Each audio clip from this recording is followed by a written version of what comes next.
வணக்கம். இந்திய அரசியலமைப்பு சட்டம் நமக்கு கொடுத்திருக்க ஒரு பெரிய உரிமையை திருட்டுத்தனமா பறிக்கிற ஒரு முயற்சியில இந்த ஒன்றிய பாஜக அரசு ஈடுபட்டு இருக்குது. பீகார்ல வர நவம்பர் மாசம் சட்டமன்ற தேர்தல் நடக்க இருக்குது. அதை ஒட்டி வாக்காளர் பட்டியல் திருத்தம் அப்படின்ற பேர்ல, குறிப்பா எஸ்ஐஆர் சிறப்பு தீவிர திருத்தம் அப்படின்ற பேர்ல நம்ம எல்லாருடைய வாக்குரிமை மற்றும் குடியுரிமை இது ரெண்டுத்தையும் பறிக்கிற ஒரு சதி அப்படின்னு சொல்லி எதிர்கட்சிகள் பலரும் இதை பத்தி பேசிட்டு இருக்கிறாங்க. அது மட்டும் இல்லாம நாடாளுமன்றங்கள்ல போராட்டம் நடக்குது. உண்மையிலேயே அது ரொம்ப அபாயகரமாதுன்றத திரும்ப திரும்ப எல்லாம் வலியுறுத்துறாங்க. அதனால அதோட முக்கியத்துவத்தை உணர்ந்து நேரடியாக அதை நம்ம பீகாருக்கே போய் தெரிஞ்சுக்கணும். ஏன்னா அது பீகாரோட முடிய போறது கிடையாது, இந்தியா முழுக்க நடக்க போறதா தேர்தல் ஆணையமே அறிவிச்சிருக்குது. அடுத்த ஆண்டு சட்டமன்ற தேர்தல் தமிழ்நாட்டிலும் நடக்க போகுது. அதனால முன்கூட்டியே தமிழ்நாட்டு மக்களுக்கு எச்சரிக்கையை உணர்த்தணும் அப்படின்றதுக்காக ஒரு பெரும் பொருட்செலவுல பீகாருக்கே நேரடியா போய் அந்த களத்துல இருந்து அது உண்மையிலே எதிர்கட்சிகள் சொல்ற மாதிரி அவ்வளவு அபாயகரமானதா, மக்கள் இப்பவே அங்க என்ன துயரத்தில் இருக்கிறாங்க அப்படின்றதெல்லாம் தெரிஞ்சுக்கிறதுக்காக ட்ரைப்ஸ் மற்றும் அரண்சை ஊடகம் சார்பா நம்ம போயிருந்தோம். அரண்சை ஊடகம் சார்பா தோழர் சதீஷ் நம்ம கூட வந்திருந்தாரு. எதிர்கட்சிகள் பலரும் முன் வச்ச மாரி உண்மையிலே அது ஒரு அபாயகரமான திட்டமா இருக்குது. மீண்டும் வலியுறுத்தி சொல்லிடுறோம், இது ரொம்ப கட்டாயமான வீடியோ, எல்லாரும் முழுமையா பாருங்க. இந்த ஒரு வீடியோ மட்டும் கிடையாது, இந்த பீகார் சீரியஸ் என்ற பேர்ல இன்னும் தொடர்ச்சியா பல வீடியோக்கள் வரப்போகுது. அங்க இருக்கிற கட்சி தலைவர்கள் எல்லாம் கரிகாலன் அவர்கள் பேட்டி எடுத்திருக்கிறார். அந்த பேட்டி வர இருக்கு. நேரடியா பாதிக்கப்பட்ட விக்டிம்ஸை நேரடியா பேட்டி எடுத்துட்டு இருக்கோம். அது ஹிந்தியில இருக்கு, டிரான்ஸ்லேட் பண்ணிட்டு இருக்கோம். அது தமிழ்ல உங்களுக்கு அந்த வீடியோ வரும். இந்த சீரியஸ்ல வர எல்லா வீடியோயும் கண்டிப்பா எல்லாரும் பாருங்க, முழுமையா பாருங்க, முடிஞ்சவருக்கும் எல்லாருக்கும் பகிருங்க. வாங்க வீடியோக்குள்ள போலாம்.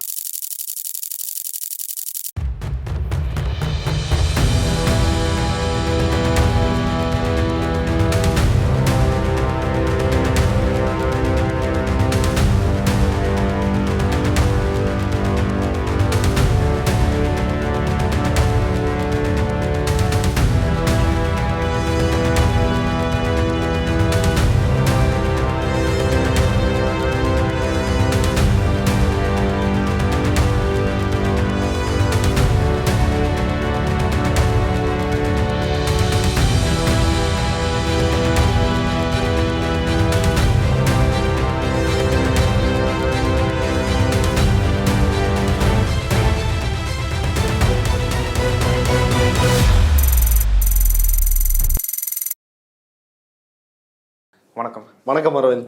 இந்திய தேர்தல் ஆணையம் பீகார் மாநிலத்தில் வாக்காளர் பட்டியலில் சிறப்பு தீவிர திருத்தம் அப்படின்ற ஒரு ப்ராசஸை கடந்த மாதம் நடத்திருக்கிறாங்க. அந்த ப்ராசஸ் எஸ்ஐஆர் அப்படின்னு அழைக்கப்படுது. அந்த ப்ராசஸ் குறித்து பல விமர்சனங்கள், பல எதிர்ப்புகள் இந்தியா முழுக்க இருக்கிற எதிர்கட்சிகள் கிட்ட இருந்து வந்திருக்குது. சுப்ரீம் கோர்ட்லயே ரிட் பெட்டிஷன் ஃபைல் பண்ணியிருக்கிறாங்க. கோர்ட்ல அந்த கேஸ் போயிட்டு இருக்குது. இந்த நிலையில அதை பத்தி தெரிஞ்சுக்கிறதுக்காக நம்ம பீகாருக்கே ஃபீல்ட் ரிப்போர்ட் போயிருந்தோம். பீகார்ல அங்க நீங்க பல தரப்பு மக்கள் கிட்ட பேசியிருந்தீங்க, கட்சி தலைமைகள் கிட்ட, ஆக்டிவிஸ்ட் கிட்ட. இந்த மாதிரி பேசினதுல இந்த எஸ்ஐஆர்னா என்ன, உண்மையிலே தேர்தல் ஆணையம் சொல்றதுதான் அதுவா, இல்ல எதிர்கட்சிகள் பயப்படுற மாதிரி அதுல எதனா அபாயம் இருக்குதா, நீங்க அதை எப்படி பாக்குறீங்க? அதாவது பீகாரில் இது பற்றி மக்கள்கிட்ட விசாரிச்சப்ப, அரசியல் கட்சிகள்கிட்ட விசாரிச்சப்ப அவங்க சொன்ன விஷயம் நமக்கு தெரிஞ்சதுதான். அவங்க என்ன சொன்னாங்கன்னா, எலெக்ஷன் சோர் கத்தி சோர் அப்படின்னு சொன்னாங்க. அதாவது தேர்தல் திருட்டு, நாற்காலி திருட்டு, தேர்தலையும் திருடுகிறார்கள், நாற்காலியையும் திருடுகிறார்கள் அப்படின்னு சொன்னாங்க. அதற்கு பிறகு இன்னொன்று சொன்னாங்க, அதாவது இவங்கெல்லாம் அரசியல் தெரிஞ்சவங்க. நோட்பந்தி அது மாதிரி இது ஒரு ஓட்பந்தி அப்படின்றாங்க. நோட்பந்தினா 1000 ரூபாய் 500 ரூபாய் செல்லாதுன்னு மோடி ஒரே இரவில் அறிவித்து பண மதிப்பிழப்பு நடவடிக்கை செய்தார்கள். அதை சொல்லி அதை போல இது ஓட்டுகளை மதிப்பிழப்பு செய்வதற்கான ஒரு நடவடிக்கை அப்படின்னு எல்லாரும் சொல்றாங்க. இப்ப இதனுடைய நோக்கமாக இந்திய தேர்தல் ஆணையம் 24/6/2025 அன்னைக்கு ஒரு நோட்டிபிகேஷன் கொடுக்குறாங்க. அதாவது various reason such as rapid urbanisation, நகரமயமாக்கல், அப்புறம் புலம்பெயர்கின்ற தொழிலுக்காக புலம்பெயர்தல், அதுக்கப்புறம் புதிய வாக்காளர்கள், புதிதாக வாக்களிக்க நினைப்பவர்கள், அப்புறம் டெத்தை சரியா ரிப்போர்ட் பண்ணாதனால அதுல இறந்தவர்களுடைய பட்டியல், அது போக இல்லீகல் இம்மைக்ரன்ட்ஸ், அதாவது சட்டவிரோத குடியேறிகள், இவர்களை எல்லாம் ஐடென்டிஃபை பண்ணி வாக்காளர் பட்டியலில் நீக்கவும் சேர்க்கவுமான வேலையை செய்ய போகிறோம் அப்படின்றதான் இந்த எலெக்ஷன் கமிஷன் கொடுத்த அறிவிப்பு. இது உண்மையிலேயே இவங்க சொல்ற மாதிரி இது வெறுமனே போலியான வாக்காளர்கள் யார், இறந்தவர்கள் யார், புலம்பெயர்ந்து போனவர்கள் யார், புதிய வாக்காளர்கள் 18 வயதானவர்கள் அப்படின்னு இதை கண்டுபிடிப்பதற்கு தான் இந்த எஸ்ஐஆர் ப்ராசஸ் அப்படின்னு இவங்க சொல்றாங்க. ஆனா 1950 உருவாக்கப்பட்ட மக்கள் பிரதிநிதித்துவ சட்டம், அந்த சட்டத்தை 1987 ஒரு அமெண்ட்மெண்ட் பண்றாங்க. அதுக்கு முன்னாடி வரைக்கும் முதல்ல இருந்த சட்டத்துல அண்ணல் அம்பேத்கர் அவரால் உருவாக்கப்பட்ட சட்டத்துல வந்து என்ன இருந்துச்சுன்னா ஸ்பெஷல் ரிவிஷன் அப்படின்னு தான் இதை பத்தி சொல்றாங்க. ஸ்பெஷல் ரிவிஷன்னா என்ன அப்படின்னா, இது குறித்து இந்த வாக்காளர் பட்டியலில் சிறப்பு திருத்தம் அதை வந்து செய்யறது, அதாவது இறந்தவர்கள் இந்த மாதிரி விஷயங்களை வந்து ஒரு குறிப்பிட்ட நாடாளுமன்ற தொகுதிக்கோ அல்லது சட்டமன்ற தொகுதிக்கோ குறிப்பிட்டு அதை வந்து செய்யறது, அல்லது மாநிலம் முழுக்க செய்யறது அப்படின்னாலும் செய்யலாம். ஆனா இதுல ஒரு அமெண்ட்மெண்ட் வந்து கொண்டு வராங்க 1987. அந்த அமெண்ட்மெண்ட் என்னன்னா, இந்த ஸ்பெஷல் ரிவிஷன் இருக்குதுல்ல, அதை ரெண்டா வந்து வகைப்படுத்துறாங்க. ஒன்னு ஸ்பெஷல் சம்மரி ரிவிஷன், இன்னொன்னு ஸ்பெஷல் இன்டென்சிவ் ரிவிஷன், அதாவது சிறப்பு சுருக்க திருத்தம், இன்னொன்னு சிறப்பு தீவிர திருத்தம் அப்படின்னு 2 விஷயங்களை அதுல வந்து ஆட் பண்றாங்க. இப்ப அதன் அடிப்படையில் தான் ஒவ்வொரு ஆண்டும் தேர்தல் ஆணையம் வந்து என்ன செய்வாங்கன்னா, ஜனவரி 1ஆம் தேதி அதை வந்து குவாலிஃபையிங் டேட் அப்படின்னு வந்து அறிவிச்சிருக்கிறாங்க. அந்த டேட்ல யார் யாரெல்லாம் வாக்களிக்க தகுதியானவர்கள் அப்படின்ற அந்த வாக்காளர் பட்டியலை வெளியிடுவாங்க. யாராவது அந்த கடைசி ஆண்டுல யார் யார் இப்ப 2024 எத்தனை பேர் இறந்தா என்ன அப்படின்னு இந்த லிஸ்ட்டை இது எல்லாத்தையும் நீக்கிறது, புதிய வாக்காளர்களை சேர்ப்பது, இதெல்லாம் சேர்த்து ஒரு பட்டியலை வெளியிடுவார்கள். இது ஆண்டுதோறும் நடைபெறுகிறது. இதற்கு பெயர் தான் ஸ்பெஷல் சம்மரி ரிவிஷன், சிறப்பு சுருக்க திருத்தம் வாக்காளர் பட்டியலில். இது ஆல்ரெடி வந்து நடந்துட்டு தான் இருக்குது. அதன் அடிப்படையில் பீகார்ல வந்து கடந்த 2024 நடத்தின சம்மரி ரிவிஷன் அடிப்படையில் 4 லட்சம் பேர் வந்து இறந்துட்டாங்க. புதிய வாக்காளர்களாக 12 லட்சம் பேர் வந்து அதுல சேர்க்கப்பட்டிருந்தாங்க. இது ஏற்கனவே நடந்துருச்சு. அப்புறம் இப்படி இருக்கையில் இந்த SIR அப்படின்ற ப்ராசஸ் எதுக்கு அப்படின்ற ஒரு அடிப்படையான கேள்வி வருது. இந்திய அரசியலமைப்பு சட்டத்தை பொறுத்த வரைக்கும் இந்த ஸ்பெஷல் இன்டென்சிவ் ரிவிஷன் அப்படின்றதுல இந்த இன்டென்சிவ் அப்படின்ற வார்த்தைக்கான பொருள் வந்து விளக்கப்படலை. ஏற்கனவே இருந்த ஆரம்பத்தில் இருந்த சட்டத்துல இன்டென்சிவ்ன்ற வார்த்தையே கிடையாது. அது 1987 வந்த அமெண்ட்மெண்ட்ல தான் அந்த இன்டென்சிவ் அப்படின்ற வார்த்தை உள்ள வருது. ஆனா அதற்கு என்ன பொருள், தீவிரம்னா எப்படி தீவிரம், அதுக்கான பொருள் என்ன அப்படின்னு அரசியல் சட்டத்தில் விளக்கப்படவில்லை. அது வந்து ஒரு குழப்பமான பார்ட்டா இருக்குது. ஸோ அதை பயன்படுத்தி குடியுரிமையை நிரூபிப்பதற்கான ஒரு வேலையை, ஒரு புறம் வாக்குரிமையை பறிக்கிற வேலை, இன்னொரு புறம் குடியுரிமையை பறிப்பதற்கான வேலையை இந்திய தேர்தல் ஆணையம் வந்து ஈடுபட்டு இருக்கிறாங்க. இது முழுக்க முழுக்க ஒரு அயோக்கியத்தனமான சட்டவிரோதமான நடவடிக்கை. அதாவது இதுக்கு முன்னாடி எலெக்ஷன் கமிஷனுக்கு வந்து ஒரு கம்ப்ளைண்ட் வருது. அதாவது இந்த ஏரியாவில் இப்போ சென்னையில் டி நகரில் இந்த ஏரியாவில் வந்து அவர் இந்தியாக்காரர் இல்லை, வேற நாட்டை சார்ந்தவங்க இங்கே வந்து தங்கி இருக்கிறாங்க அப்படின்னு ஒரு புகார் எழுப்பப்படும் பொழுது அப்போதான் வந்து டிஸ்ட்ரிக்ட் எலெக்ஷன் ஆஃபீஸர் கீழே இருக்கக்கூடிய EROs, எலக்டோரல் ரிஜிஸ்டர் ஆஃபீஸர்ஸ், அவங்க வாக்காளர் பதிவு அலுவலர்கள், அவங்க ஃபீல்டுக்கு வந்து செக் பண்ணி இவர்கள் இந்திய குடிமகனா இல்லையான்னு பார்த்து அந்த வாக்காளர் பட்டியலில் இருந்தாங்கன்னா அவங்க பேரை வந்து நீக்குவாங்க. அவங்க வந்து குடிமகன் இல்லை அப்படின்னா அது வந்து என்னன்னா ஸ்பெசிஃபைடு கேசஸ் அப்படி இருந்தாதான். ஆனா இந்த SIR ப்ராசஸ் அப்படின்றது என்னன்னா முழுக்க முழுக்க எல்லார்ட்டையும், இப்ப பீகார்ல வந்து 13 கோடி மக்கள் தொகை, அந்த 13 கோடியில் 7,89,00,000 பேர் வந்து வாக்காளர்களா இருக்கிறாங்க. கடந்த தேர்தலில் அவங்க வந்து வாக்களிச்சிருக்கிறாங்க. இந்த 25 ஜனவரி 1 குவாலிஃபையிங் டேட்ல அன்னைக்கு வெளியிடப்பட்ட பட்டியலில் 7,89,00,000 பேர் இருக்கிறாங்க. இப்ப இந்த 7,89,00,000 பேரும் அவங்க வந்து நாங்க இந்திய குடிமகன் தான் அப்படின்னு நிரூபிக்கணும் அப்படின்னு வந்து இதுல வந்து சொல்றாங்க. அதனாலதான் இதை சொல்றோம், இது வந்து இந்திய அரசியலமைப்பு சட்டத்திற்கு ஒரு எதிரான நடவடிக்கை. இதை செய்வதற்கான அதிகாரம் எலெக்ஷன் கமிஷனுக்கு வந்து கிடையாது. இதை குடியுரிமையை பற்றி பேசுவதற்கான அதிகாரமே உள்துறைக்கு தான் இருக்குது. அப்படி இருக்கும் பொழுது எலெக்ஷன் கமிஷன் இது கேட்பது சட்டவிரோதம். பாஜக நினைக்கின்ற அந்த இந்து ராஷ்டிரா கனவை நிறைவேற்றுவதற்கான ஒரு செயல் திட்டம், குடியுரிமை சட்டத்தை குறுக்கு வழியில் இந்த இன்டென்சிவ் அப்படின்ற பெயருக்கு ஒரு அயோக்கியத்தனமா இப்படி ஒரு பொருள் விளக்கத்தை வந்து கொடுத்து இதை செய்யணும் அப்படின்னு இந்திய தேர்தல் ஆணையம் நினைக்குது. அதுதான் இந்த SIR அப்படின்றதுல ஒரு அடிப்படையா நம்ம புரிஞ்சுக்க வேண்டிய விஷயம். இந்த ஸ்பெஷல் இன்டென்சிவ் ரிவிஷன் இது வந்து குடியுரிமையை தான் வலியுறுத்தி கேட்குது, அதை தான் நிரூபிக்க சொல்லுது, அதுக்கானது தான் சொல்லி எப்படி நீங்க அதை சொல்ல வரீங்க? ரெண்டாவது இந்த ப்ராசஸ் எந்த மாதிரியான இருக்கும் அதை ரெண்டுத்தையும் விவரிக்க முடியுமா? ஃபர்ஸ்ட் இந்த ப்ராசஸ் என்ன அப்படின்றத வந்து சொல்லிடுறேன். ஜூன் 24ஆம் தேதி இந்த ப்ராசஸை வந்து அறிவிக்கிறாங்க. ஜூன் 25ஆம் தேதியிலிருந்து தொடங்கப்படுகிறது. ஜூலை 25ஆம் தேதி வரைக்கும் கிட்டத்தட்ட ஒரு மாதம் இந்த ப்ராசஸ் வந்து நடைபெறுகிறது. இந்த ப்ராசஸ்ல கிட்டத்தட்ட ஒரு முதல் கட்டமா ஒரு 80,000 பூத் லெவல் ஆபீசர்ஸும் அதற்கு பிறகு வந்து ஒரு 17,000 பேர் வந்து சேர்த்து கிட்டத்தட்ட ஒரு 97,000 பூத் லெவல் ஆபீசர்ஸும் அவங்களுக்கு அசிஸ்ட் பண்ண உதவுறதுக்கு இந்த NSS NCC இதுல இருக்கிற மாணவர்கள், அதே போல கட்சியில இருக்கிற பூத் லெவல் ஏஜென்ட்ஸ் இவங்கெல்லாம் இந்த ப்ராசஸ்ல வந்து ஈடுபடுவாங்க அப்படின்னு வந்து தேர்தல் ஆணையம் வந்து அறிவிச்சது. அப்படி இந்த முதல் கட்டமா ஜூலை 25ஓட இந்த வெரிஃபிகேஷன் ப்ராசஸ் வந்து முடிஞ்ச பிறகு டிராஃப்ட் ஒரு வரைவு வாக்காளர் பட்டியல் அப்படின்றது ஆகஸ்ட் 1ஆம் தேதி வெளியிடப்படும்.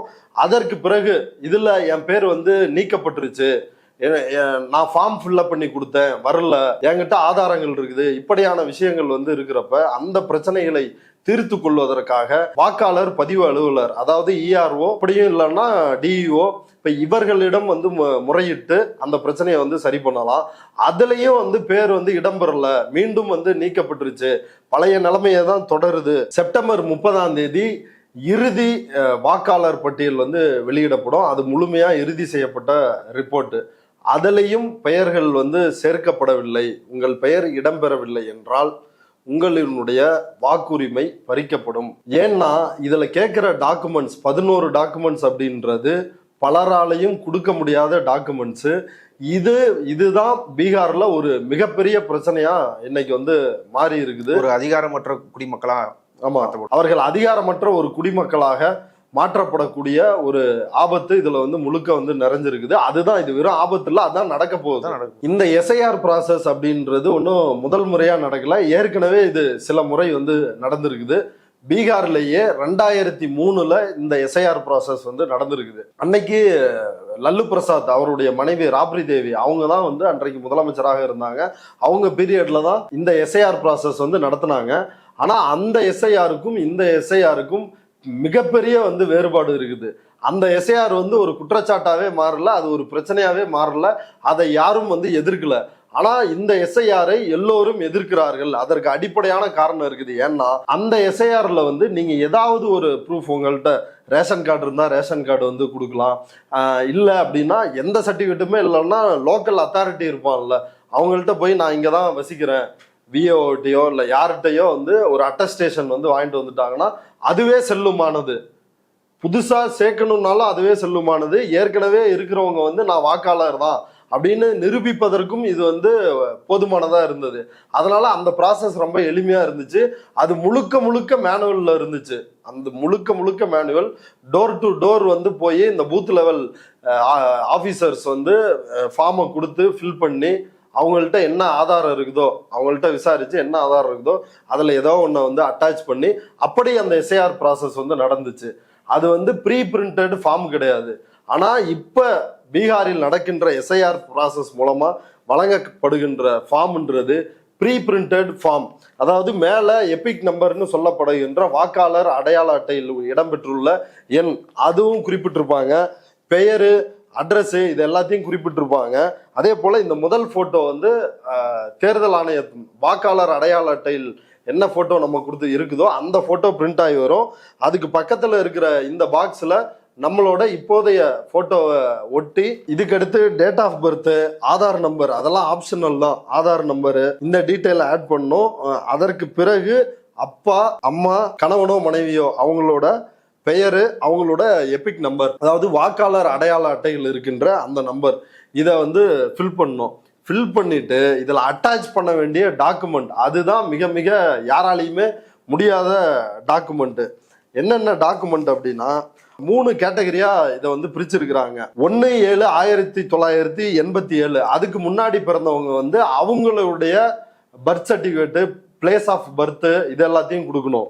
1/7/1987 அதற்கு பிறகும் 2/12/2004 87ல இருந்து 2004க்கு உள்ள இந்த தேதிக்குள்ள பிறந்தவர்கள் அவர்களுடைய டேட் ஆஃப் பர்த்தும் பிளேஸ் ஆஃப் பர்த்தும் எங்க வந்து பிறந்தீங்க அப்படின்றதுக்கான சான்றிதழும், எப்ப பிறந்தீங்க அப்படின்றதுக்கான அந்த சான்றிதழும் அதுல வந்து இருக்கணும். அது மட்டும் இல்லாமல் ஒரு பெற்றோர்கள், நம்ம பெற்றோர்கள்ல யாரதோ ஒருத்தருது, அம்மாவதோ அப்பாவதோ, அவங்களுடைய பிறப்பு சான்றிதழ் அல்லது அவங்க எங்க பிறந்தாங்க அப்படின்ற பிளேஸ் ஆஃப் பர்த் அந்த சான்றிதழ் வந்து இணைக்கணும். அதுவே 2/12/2004 பிறகு பிறந்தவர்கள், அவர்களதையும் அவங்க வந்து நிரூபிக்கணும். அவர்களுடைய பேரண்ட் 2 பேருமே, எங்க அப்பாவோடதையும் நிரூபிக்கணும், அம்மாவோடதையும் நிரூபிக்கணும். அவங்களோட பர்த் சர்டிபிகேட்டை கொடுக்கணும் அல்லது பிளேஸ் ஆஃப் பர்த் சர்டிபிகேட்டை கொடுக்கணும். இப்படி 2 பேருதையுமே வந்து நிரூபிக்கணும். இப்ப இதுதான் இப்ப ஏன் வந்து இந்த கிரைட்டீரியா 87 2004 2004க்கு பிறகு அப்படின்னு இந்த 3 கிரைட்டீரியா இருக்குது அப்படின்னா, இந்தியாவினுடைய குடியுரிமை சட்டம் 1955 கொண்டு வரப்பட்டது. அந்த குடியுரிமை சட்டத்தில் ஒரு 11 ஆண்டுகள் இந்தியாவில் பிறந்திருந்தாலும் குடியுரிமை உண்டு, இப்படி நிறைய ஆப்ஷன் இருக்குது. அதுல ரத்த அடிப்படையில்னு கிடையாது. ஒரு வெளிநாட்டுக்காரர் இந்தியாவுக்கு வந்து 11 ஆண்டுகள் வந்து இருந்தாருன்னா அவர் இந்திய குடிமகனா ஆயிடுவாரு. இந்திய சிட்டிசன்ஷிப் வந்து அவருக்கு வழங்கப்படும். ஆனா 87 ஒரு திருத்தம் கொண்டு வருகிறார்கள். அந்த திருத்தம் என்னன்னா, பெற்றோர்களில் ஒருவர் வந்து கட்டாயம் இந்திய குடிமகனாக இருக்க வேண்டும் அப்படின்ற ஒரு சட்டத்தை வந்து கொண்டு வராங்க. அதாவது ரத்த அடிப்படையில் அதை வந்து மாத்துறாங்க.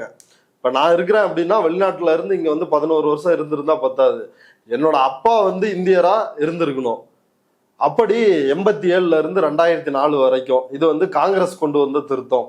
அடுத்து பாஜக வந்து அதை என்னவா மாத்திட்டாங்கன்னா, ஒருத்தர் வந்து இந்தியரா இருந்தா போதும் அப்படின்னு ஏற்கனவே இருந்ததை ஆல்டர் பண்ணி இன்னொருத்தர் சட்டவிரோத குடியேறியாக இருக்கக்கூடாது அப்படின்னு அதை இன்னும் வந்து டைட்டன் பண்றாங்க. இந்த குடியுரிமை சட்டம் இன்றைக்கு அமலாகி இருக்கிற இஸ்லாமியர்களையும் இலங்கை தமிழர்கள் ஈழத் தமிழர்களையும் சேர்த்துக்க மாட்டோம், குடியுரிமையை வழங்க மாட்டோம் அப்படின்னு மறுக்கின்ற அந்த விஷ விதை, இந்த சட்டத்துக்கான விஷ விதை போடப்பட்டது வந்து வாஜ்பாய் காலத்தில். அது 2003 அது அப்பட்டமாக நடைமுறைக்கு வருது 2004 இருந்து. அப்ப அந்த கிரைட்டீரியாவை வைக்கிறாங்க. அப்ப அதற்கு பிறகு இருக்கிறவங்க தான் 2யுமே நிரூபிக்கணும், அப்பாவையும் நிரூபிக்கணும், அம்மாவையும் நிரூபிக்கணும், நம்மளும் நிரூபிக்கணும். இப்ப இதுதான் இதனுடைய கிரைட்டீரியா. அப்ப இதுல வந்து என்னென்ன சர்டிபிகேட் வந்து கேட்கிறாங்க அப்படின்னா, ஜாதி சான்றிதழ், இருப்பிட சான்றிதழ், இதுல வந்து ஆதார் கார்டோ ரேஷன் கார்டோ ஓட்டர் ஐடியோ இந்திய தேர்தல் ஆணையத்தால் வழங்கப்பட்ட வாக்காளர் அடையாள அட்டை செல்லாது அப்படின்னு இந்திய தேர்தல் ஆணையமே சொல்லுது. எவ்வளவு நகைச்சுவைன்னு பாருங்க. அடுத்து ஆதார் கார்டோட பேன் கார்டை இணைக்கணும், ஆதார் கார்டோட பேங்க் அக்கௌண்ட்டை வந்து இணைக்கணும், இதோட போன் நம்பரை இணைக்கணும் அப்படின்னு எவ்வளவு முறை பண்ணிட்டு அதுக்கு பேரே வந்து ஆதார் அப்படின்னு வந்து வச்சிருக்கிறானுங்க. அந்த ஆதாரமும் செல்லாதான். இப்போ நம்ம ஃப்ளைட்ல போனோம் சென்னையில இருந்து பீகாருக்கு, நம்ம என்ன ஆதாரம் வந்து கொடுத்தோம்? அதே ஆதார் தான், ஆதார் கார்டு தான் ஆதாரம். அதை தான் கொடுத்தோம், அதை செக் பண்ணாங்க, டிக்கெட்டை பார்த்தாங்க, உள்ள விட்டாங்க. அப்ப அதே செல்லாது அப்படின்னு சொல்றாங்க. சரிங்க, ரேஷன் கார்டு, இந்த கவர்மெண்ட் கிட்ட தான் நாங்க மாசம் ரேஷன் வாங்கி சாப்பிட்றோம், இந்த அட்ரஸ்ல தான் இருக்கிறோம், எங்க குடும்பத்தில் 4 பேர் அப்படின்னு அந்த டீட்டெயில் வந்து அதுல இருக்கும். அதுவும் செல்லாது. அப்ப எது வேணும்? ஜாதி சான்றிதழ், இருப்பிட சான்றிதழ், மெட்ரிகுலேஷன் சர்டிபிகேட்டு, இல்ல university college certificate, passport, forest authorities வந்து ஏதாவது உங்களுக்கு சர்டிபிகேட் இஷ்யூ பண்ணிருந்தா அது, கவர்மெண்ட் பென்ஷன் வாங்குறீங்க அப்படின்னா அந்த சர்டிபிகேட்டு, இப்படி 11 சர்டிபிகேட்டு. இதுல 9ஆவதான சர்டிபிகேட்டு அது உணர்த்துகின்ற விஷயமே இந்த இப்ப நம்ம இவ்வளவு நேரம் பேசிட்டு இருக்கிறோம்ல, இந்த SIR வந்து ஏதோ பீகாரோட வந்து நிக்கிறது இல்ல, இது ஒட்டுமொத்த இந்தியாவுக்கும் நடக்க போற ப்ராசஸ்.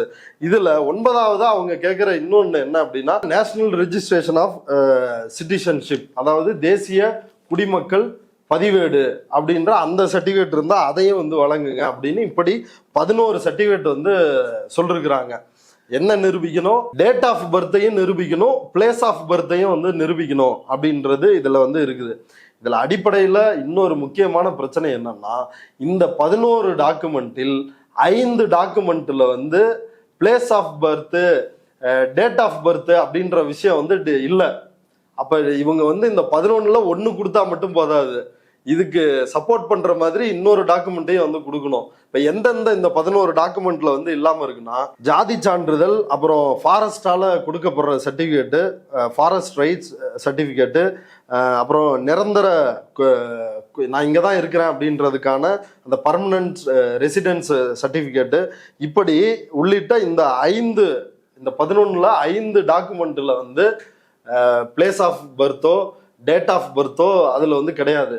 அப்போ அவங்க இந்த டாக்குமெண்ட் 11ல் இந்த டாக்குமெண்ட் ஏதாவது வச்சுட்டு வேற அடிஷ்னலா டேட் ஆஃப் பர்த்தையும் பிளேஸ் ஆஃப் பர்த்தையும் நிரூபிக்கிறதுக்கான அந்த டாக்குமெண்ட்டையும் ஆட் பண்ணணும். இப்ப இந்த ப்ராசஸ் வந்து எவ்வளவு சிக்கலா இருக்குதுன்னு பாருங்க. அப்ப இந்த 11 டாக்குமெண்ட் தான் வந்து என்ஆர்சிக்கும் கேட்டாங்க. இப்ப இது வந்து என்ஆர்சி அப்படின்னு இதன் மீது நம்ம வந்து குற்றச்சாட்டு வைப்பதற்கான காரணம். இப்ப நான் ஏற்கனவே குறிப்பிட்ட மாதிரி 2003 எஸ்ஐஆரில் அது ப்ரீ பிரிண்டட் ஃபார்மே கிடையாது, அது ஒரு பிளாங்க் ஃபார்மு. அந்த ஃபார்ம்ல ஏதாவது ஒன்று இருந்தா போதும் ஓட்டர் ஐடியை வந்து வெரிஃபை பண்ணிட்டு போயிடுவாங்க. ஆனா இதுல அப்படி எதுவுமே கிடையாது. இது அதற்கும் இதற்கும் முற்றிலும் தலைகீழா வந்து வேறுபாடு இருக்குது. அதனாலதான் இது வந்து குடியுரிமையை பரிசோதிப்பதற்கான ஒரு ஃபார்ம் அப்படின்னு சொல்றோம். அந்த இன்டென்சிவ் அப்படின்ற வார்த்தையை எப்படி குறுக்கு வழியில் இந்திய தேர்தல் ஆணையமும் மோடி அரசும் இதை செய்யறாங்க அப்படின்றதுக்கு இது மிகச்சிறந்த ஒரு உதாரணம் தான் இந்த ஃபார்ம். ஓகே, இந்த ஃபார்மை யார் பார்த்தாலுமே அதை ஃபில் பண்ணுறதுன்றது டிஃபிகல்ட்டாக தான் இருக்கும், அதில் செலக்ட் ஆகி வருது வந்து கஷ்டமாக இருக்குன்னு புரியும். ஆனால் நம்ம களத்தில் பார்த்ததில் எவ்வளோ மக்கள் இதை வந்து செஞ்சுருக்காங்க. நம்ம பார்த்த சாம்பிள்ஸில் மக்கள் இதை எப்படி சொல்கிறாங்க, இதில் எவ்வளோ பிரச்சனை இருக்குதா சொல்கிறாங்க. இதை ஃபில் பண்ண கூட படிப்பறிப்பு இல்லாத மக்கள் நிறைய பேரை நம்ம பார்த்துருந்தோம். அவங்க இதில் எவ்வளோ சிரமத்துக்கு உள்ளாகப்பட்டிருக்கிறாங்க. மக்கள் இந்த நடைமுறையினால மேற்கொண்ட சிரமங்களை பற்றி கொஞ்சம் சொல்ல முடியுமா? அதாவது இதுதான் இந்த பேட்டியிலே மிக முக்கியமான இடம். இதை வந்து நேயர்கள் வந்து ஆழ்ந்து புரிஞ்சுக்கணும். அதாவது தேர்தல் ஆணையம் அது வந்து கொடுத்துருக்கிற செய்தி, இது வந்து ஆகாஷவாணி பீகார்ல வந்து அந்த அஃபீஷியல் வெப்சைட்ல வந்து வெளியாயிருக்கு. அதாவது இந்த எஸ்ஐஆர் ப்ராசஸை கண்டக்ட் பண்றதுக்கு 38 district election officers, 243 electoral registration officer, ஒவ்வொரு தொகுதிக்கும் 2976 அசிஸ்டன்ட் எலக்ட்ரோரல் ரிஜிஸ்ட்ரேஷன் ஆஃபீஸர், அப்புறம் 78,000 பூத் லெவல் ஆஃபீஸர்ஸ் அப்படின்னு. அது மட்டும் இல்லாமல் 12 அரசியல் கட்சிகள், 38 மாவட்ட தலைவர்கள். இப்ப இது மட்டும் இல்லாமல் 1,60,000 பூத் லெவல் ஏஜென்ட்ஸ், ஒவ்வொரு கட்சியினுடைய பூத் ஏஜென்ட் இருப்பாங்கல்ல இவங்க. இப்ப இவங்க எல்லாம் சேர்ந்து இந்த ப்ராசஸை வந்து கேரி அவுட் பண்ணியிருக்கிறாங்க அப்படின்றதுதான் பீகார்ல தேர்தல் ஆணையம் சொல்லுகின்ற ஒரு செய்தியா இருக்குது. ஆனா நம்ம வந்து களத்துக்கு போனோமே இந்த ப்ராசஸை எப்படி பண்ணணும் அப்படின்னு வந்து தேர்தல் ஆணையம் ஒரு வழிமுறை சொல்லுது. பூத் லெவல் ஆஃபீஸர்ஸ் வந்து வீடு வீடா வருவாங்க. அவங்க வந்து இந்த ஃபார்மை வந்து கொடுப்பாங்க. அதை நம்ம ஃபில் பண்ணி கொடுக்கணும். ஃபில் பண்ணி கொடுத்த உடனே அதை அக்னாலஜ் பண்ணி நான் இந்த ஃபார்மை இவர் ஃபில் பண்ணி கொடுத்துட்டாருன்னு ஒரு ரசீது கொடுக்கணும். இந்த ஃபார்மினுடைய ஒரு காப்பியை அவங்களுக்கு கொடுக்கணும். அப்போதான் இவங்க பேர் வந்து நீக்கப்பட்டுச்சுன்னா அவங்க வந்து அப்பீலுக்கு போக முடியும், முறையீடு செய்ய முடியும். இதுதான் இதனுடைய ப்ராசஸ். நம்ம போன இடத்துல நம்மளுடைய கலாய்வை நம்ம எப்படி பிளான் பண்ணிட்டு போயிருந்தோம். இந்த எஸ்ஐஆர் ப்ராசஸ் வந்து 25ஆம் தேதி முடிய போகுது. அதனால நம்ம ஒரு 2 நாள் 24, 25 2 நாளாவது நம்ம வந்து பீகார்ல இருந்து லைவா அந்த ப்ராசஸ் வந்து எப்படி நடக்குது, பூத் லெவல் ஆஃபீஸர்ஸ் வந்து வீடு வீடா வர்றாங்களா, அது எப்படி நடக்குதுன்னு பார்க்கலான்னு தான் நம்ம போயிருந்தோம். ஆனா நாம் போன எங்காவது, ஏன்னா நம்ம வந்து என்ன பிளான் பண்ணியிருந்தோம்னா பீகாரினுடைய பட்னா அந்த தலைநகரம் மட்டுமல்லாமல் அதுக்கு வெளியிலையும் நம்ம போய் ரூரல் ஏரியாஸ்ல எப்படி இருக்குது அதை கவர் பண்ணோம் அப்படின்னு நினைச்சோம். ஏர்போர்ட்ல இருந்து இறங்கின உடனே மழை வந்துச்சு. ரயில்வே ஸ்டேஷன் பக்கத்துல நம்ம ரூம் எடுத்திருந்தோம். அந்த ரயில்வே ஸ்டேஷன் ஏரியாவில் அந்த ரூமுக்கு போறதுக்கு முன்னாடி நம்ம அங்க இருந்த கடைக்காரர்கள்ட்ட பேசுறப்ப இவர் சதீஷ் தோழர் தான் பேசினாரு.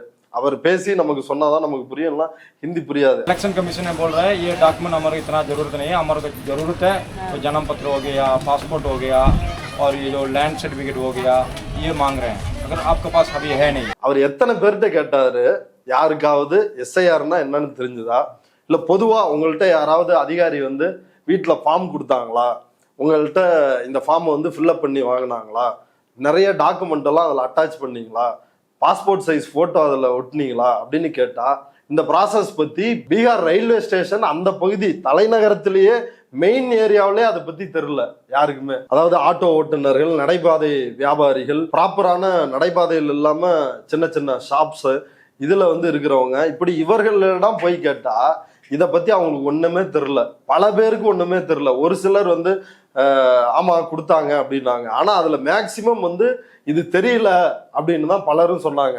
இப்ப இன்னும் சொல்ல போனா பாரத் ஜோடோ அபியான் அப்படின்ற ஒரு அமைப்பு ஒரு ஆய்வே நடத்திருக்கிறாங்க. அந்த ஆய்வுப்படி இந்த 11 டாக்குமெண்ட் இவங்க கேட்டிருக்கிறாங்கல்ல, இதை ப்ரூவ் பண்ண சொல்லி பீகாரில் 37% மக்கள்கிட்ட எந்த டாக்குமெண்ட்டுமே கிடையாது அப்படின்னு வந்து சொல்லிருக்கிறாங்க. எனக்கு என்ன தோணுது ஃபீல்ட் ரிப்போர்ட்டுக்கு அப்புறம் அப்படின்னா, இந்த நம்பரே வந்து ஒரு குறைவான சாம்பிள்ஸை பார்த்துட்டு எடுத்த நம்பரோ அப்படின்னு தோணுது. ஏன்னா நம்ம பார்த்த இடங்கள்ல எல்லாம் மெஜாரிட்டியாவே இந்த டாக்குமெண்ட் எதுவுமே கிடையாது. பொதுவாகவே அவங்களுக்கு 3 டாக்குமெண்ட் தான் இருக்குது. ரேஷன் கார்டு இருக்குது, ஆதார் கார்டு இருக்குது, ஓட்டர் ஐடி இருக்குது. 3ல ஏதாவது 1 இருக்குது, இல்லை 2 இருக்குது, அப்படிதான் இருக்குது.